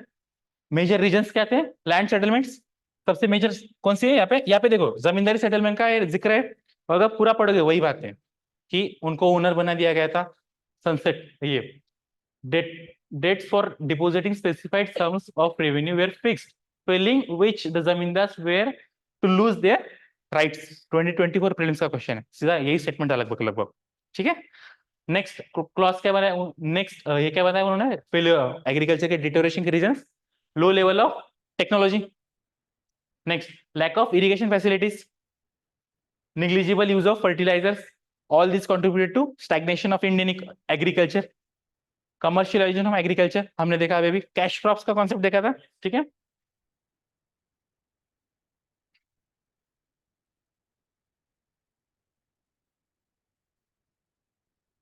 और ये पार्टीशन के टाइम पर a sizable portion of the undivided countries highly irrigated and fertile land went to Pakistan, east Pakistan, आज का क्या Bangladesh. Particularly affected was India's jute industry, ठीक है। ये एग्रीकल्चर के बारे में सारा। अब बॉक्सेस में कुछ काम किसी का देख लो। अब ये देखो ब्रिटिश रूल का एग्रीकल्चर पे इम्पैक्ट, हिस्ट्री का क्वेश्चन है, इकोनॉमी में फर्क नहीं पड़ता। इस टेबल में क्या दिखा है, एग्रीकल्चर ड्यूरिंग ब्रिटिश या pre British India, pre British India. तो ब्रिटिश रूल का जब भी इम्पैक्ट लिखो, ऐसा लिखो कि ब्रिटिश रूल के पहले एग्रीकल्चर कैसा था, कंपेरिजन। अगर एक दो तीन लाइन भी लिख दी और एग्जामिनर को पता चल गया, इसको आइडिया है कि पहले कैसा था और इन्होंने इंपैक्ट कैसे किया, डायरेक्टली ये मत लिखो कि इंपैक्ट यही हुआ, पहले कैसा था एक हाईलाइट दो, एक एक्स्ट्रा मार्क्स तो मिलता है। ठीक है, क्यों? देखो, एक फ्रेंच ट्रैवलर है बर्नियर, वो कहता है the knowledge I have acquired of Bengal into two visits inclines me to believe that it is richer than Egypt। ऐसे लाइंस कोई से भी स्टैंडर्ड रेफरेंस बुक में नहीं है। बर्नियर का नाम लिखो मस्त, एक ट्रैवलर था कई का, वो बोलता है कि इजिप्ट से ज्यादा रिचर था। ये फैक्ट है उसके पास। ये फैक्ट क्यों बोल रहे हैं? ये प्रूफ है, एक वैलिड स्टेटमेंट है कि फॉरेन ट्रैवलर ने दिया है। खुद के मन से लिखोगे और खुद का नाम लिखोगे, मार्क्स नहीं आएंगे। बर्नियर का नाम लो, मार्क्स मिलेंगे। ठीक है, next. It produces amply for its own consumption. बना भी रहे, कंज्यूम भी कर रहे हैं और बाहर भी भेज रहे हैं, खुद बर्नियर कह रहा है। Next. From Rajmahal to the sea is an endless number of canals cut in bygone ages from the Ganges by immense labour for navigation and irrigation. Irrigation है, और अभी एक फैक्टर देखा था लैक ऑफ इरिगेशन किसके टाइम पे, और ये कब की बात है? मैच हो रहे हैं, मतलब इंपैक्ट सही से मैच हो रहा है इधर उधर का। तो ये टेबल कहाँ पे यूज करोगे मेंस में? कौन से कंपैरिजन में? जब भी ब्रिटिश रूल का इंपैक्ट एग्रीकल्चर में पूछा जाएगा, तो ये टेबल में से ये वाली लाइन से बर्नियर का नाम आएगा। नाम कोट करो, एग्जामिनर को लिटरली लगता है कि बंदा सच में पढ़ के आया है, बस फेक नहीं रहा है कुछ भी। यही लाइन लिख दो बिना बर्नियर का नाम लिखे। अगर मैं एग्जामिनर हूं ना, आपको आधा नंबर दूंगा। यही नाम, यही लाइंस कोई बर्नियर का नहीं भी पता हो, बर्नियर चलेगा। कोई और फॉरेन ट्रैवल चिपका के आ जाओ, बस मिडावेल इंडिया का होना चाहिए, एंशियंट वाला नहीं। इतना कॉमन सेंस यूज करना, आधा नंबर और देगा तुम्हें एग्जामिनर, क्योंकि उसको लगता है पढ़ा है, ऐसा कुछ फेक नहीं रहा है, जनरलिस्टिक आंसर नहीं लिख रहा है। मार्क्स मिलने के यही तरीके होते हैं। हर एक क्वेश्चन पेपर में कितना बोला था मैं? हर एक क्वेश्चन में आधा नंबर। कितने नंबर? 10, 40 number, 60 number, 70 number. तुम लिस्ट से बाहर हो और तुम आईएएस ऑफिसर हो, बहुत डिफरेंस होता है। ठीक है, और ये डिफरेंस ये चीजें क्रिएट करती है। ठीक है, एग्रीकल्चर क्लियर गौरव तुझे? तुझे तो सारी चीजें क्लियर नहीं, फिर भी यहाँ बैठा पड़ा है। ये देखो, मेंस के लिए अगर बेसिक क्वेश्चन मेंस के लिए फ्रेम करना हो तो एनसीईआरटी कैसे फ्रेम की थी? What were the various forms of revenue settlements adopted by British in India? What did they what did they implement, where did they implement them and to what effect? Permanent settlement देखा मैंने क्या बताया, generally Bengal वाले side में। तो अगर specific पूछे तो 4-5 एरिया के नाम डिटेल में अगर जब पढ़ेंगे तब। इफेक्ट कैसा रहा उसका, कितने इफेक्ट तक यूज इंप्लीमेंट कर पाए? एम्स कुछ अलग थे परमानेंट सेटलमेंट के, लेकिन इफेक्ट कुछ अलग ही निकले।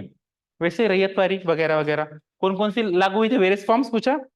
एनसीईआरटी में से जमींदारी दिया था, 4 देखे, इतारेदारी पहले देखी, फिर परमानेंट, रैयतवारी, महलवारी। ठीक है, next, industrial sector. India could not develop a sound industrial base under the colonial rule. Even as the country's world famous handicraft industry declined, no corresponding modern industrial base was allowed to come up to take pride of the place। ये line है। अब सारी चीजें जो देखी हमने इसी के अराउंड देखी, क्यों नहीं डेवलप कर पाई, मतलब क्यों नहीं रिप्लेस करनी थी ब्रिटिशर्स ने दूसरी इंडस्ट्री को? फीडर कंट्री का कॉन्सेप्ट यूज किया था, और पैसा मोटिव था। अगर हम खुद की इंडस्ट्री को ग्रो करने देंगे तो उनकी इंडस्ट्री का रॉ मटेरियल जो फिनिश वो कहाँ पे आ पाएंगे ना। ठीक है, तो पहला मोटिव क्या है? Reduce India to a status of mere exporter of raw materials for the upcoming modern industries. And second क्या है? Turn India into a sprawling market of for finished products, right.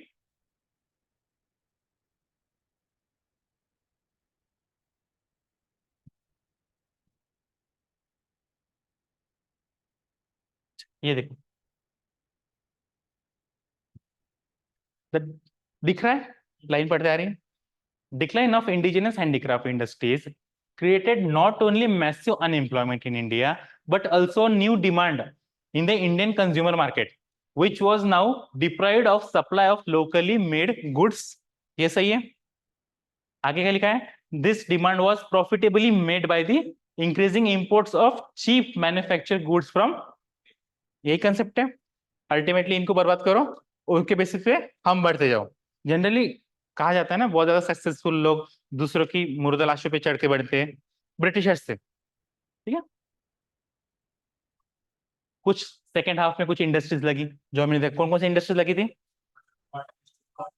While jute mills dominated by were mainly concentrated in, मतलब eastern side में, the cotton textile mills mainly dominated by, and कौन से parts में? यहाँ पे एक fact क्या है? TISCO, Tata iron and steel company, incorporated in 1907। अबे 1907 यहाँ पे देख के रखा है इन लोगों ने। वो कभी कभी यूपीएससी क्वेश्चन पूछती क्रोनोलॉजी टाइम। बैंक का नेशनलाइजेशन पूछा था उन लोगों ने, एयरपोर्ट अथॉरिटी ऑफ इंडिया कब नेशनलाइज हुआ था। अगर बीच में कहीं पे फंसता है टिस्को, एक टिस्को बना उसके बाद में कुछ बना, ईयर नहीं देती ना वो। अगर एनसीईआरटी में एक भी चीज पता हो कि टिस्को 1907 में पता था, एटलीस्ट ऊपर नीचे एलिमिनेशन में काम आता है। ठीक है, तो बेसिक फैक्ट जो एनसीईआरटी में एटलीस्ट वो पता होने चाहिए, ज्यादा नहीं लेकिन वो पता करो। ठीक है,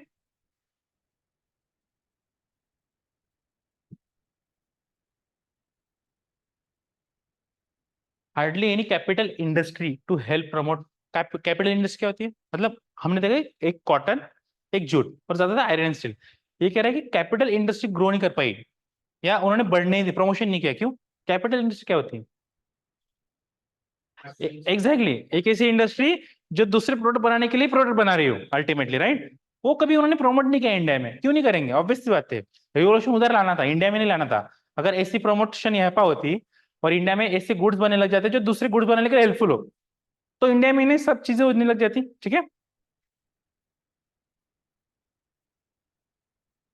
foreign trade, restrictive policies of commodity production, trade tariffs, India became an exporter of primary goods, primary products. कौन कौन से इसका एक्सपोर्टर बना? अभी ये प्रीलिम्स के लिए फैक्ट है। ठीक है, ये वाला raw silk, cotton, wool, sugar, indigo, jute. And importer किसका बना? Cotton, silk, woollen cloths, capital and capital goods like light machineries. अब ये देखो, ये स्टेटमेंट काम का है, ये मेंस के लिए। Britain maintain a monopoly control over India exports and, ना कि सिर्फ एक्सपोर्ट बल्कि इंपोर्ट, दोनों को दोनों कंट्रोल करके रखा है। तो इंडिया का development as a economic development होना पॉसिबल भी है। समझ सकते हैं अगर इंपोर्ट पे कंट्रोल है, ठीक है। एक्सपोर्ट को तो छोड़ो, वन साइडेड ट्रांजेक्शन सिस्टम, दोनों साइड में अगर पैरेलल चलता कि तुम इस पे कंट्रोल करो हम इस पे कंट्रोल करते, तो भी डेवलपमेंट पॉसिबल था। लेकिन लाइन क्या कहती है? दोनों के होल्ड किसका था?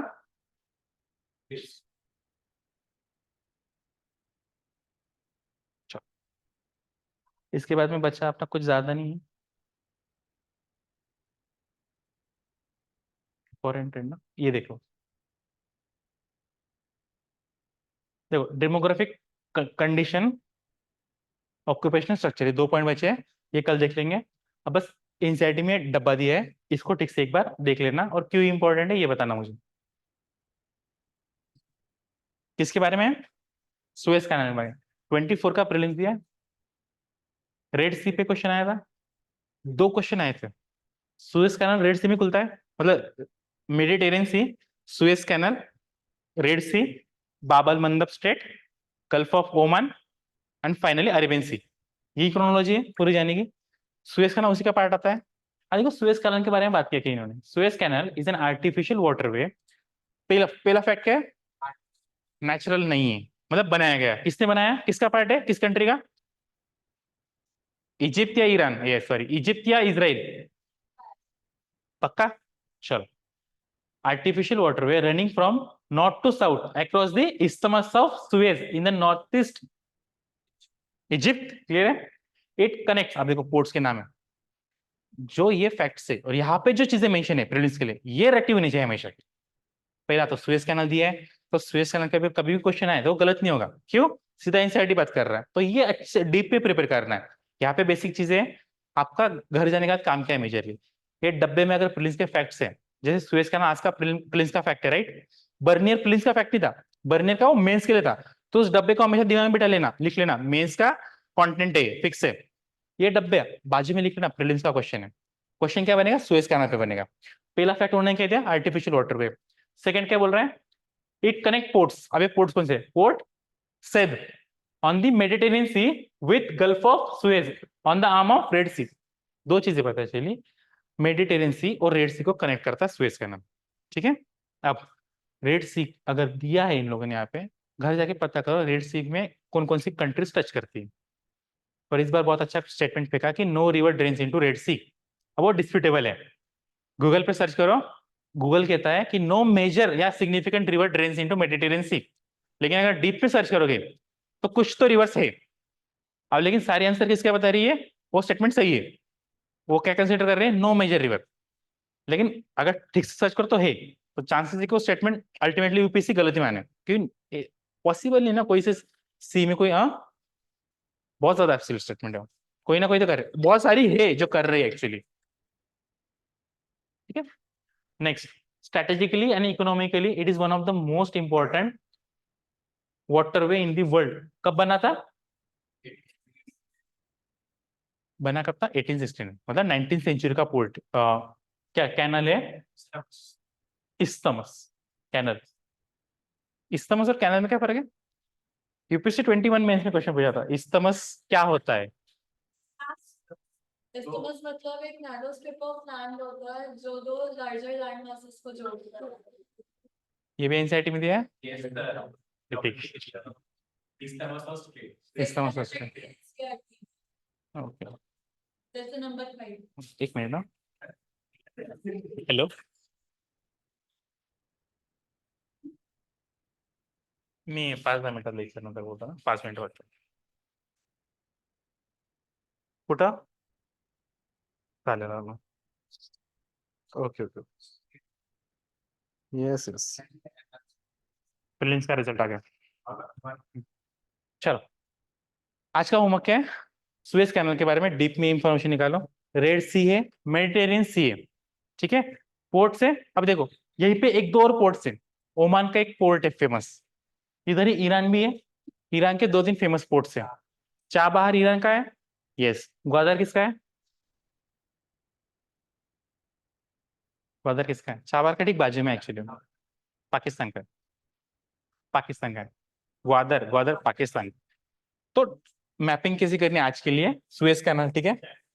ये यहाँ पे जो बाहर निकल रही है ये स्ट्रेट है, ये स्ट्रेट है, ये स्ट्रेट का नाम क्या है, बबल मंदाब, बाबरे नहीं, बाब अल मंदाब।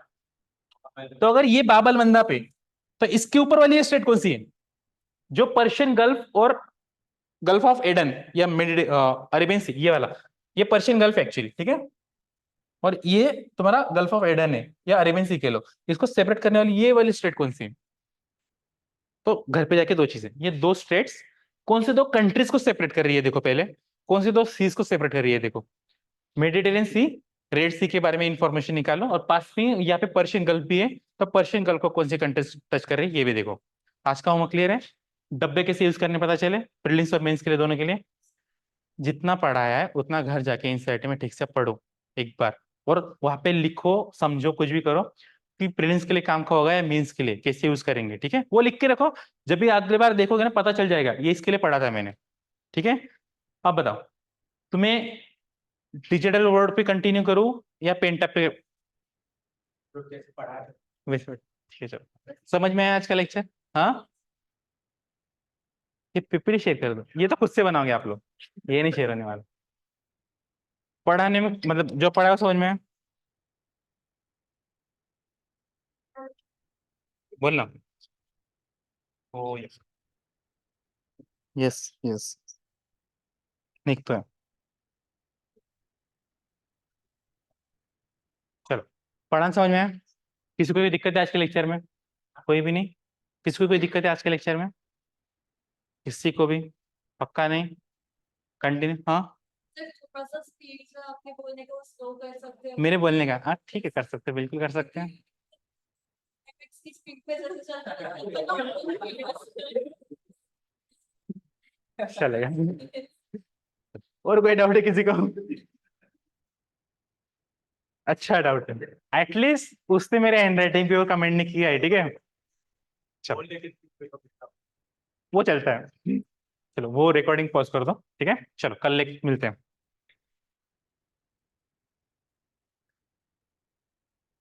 कल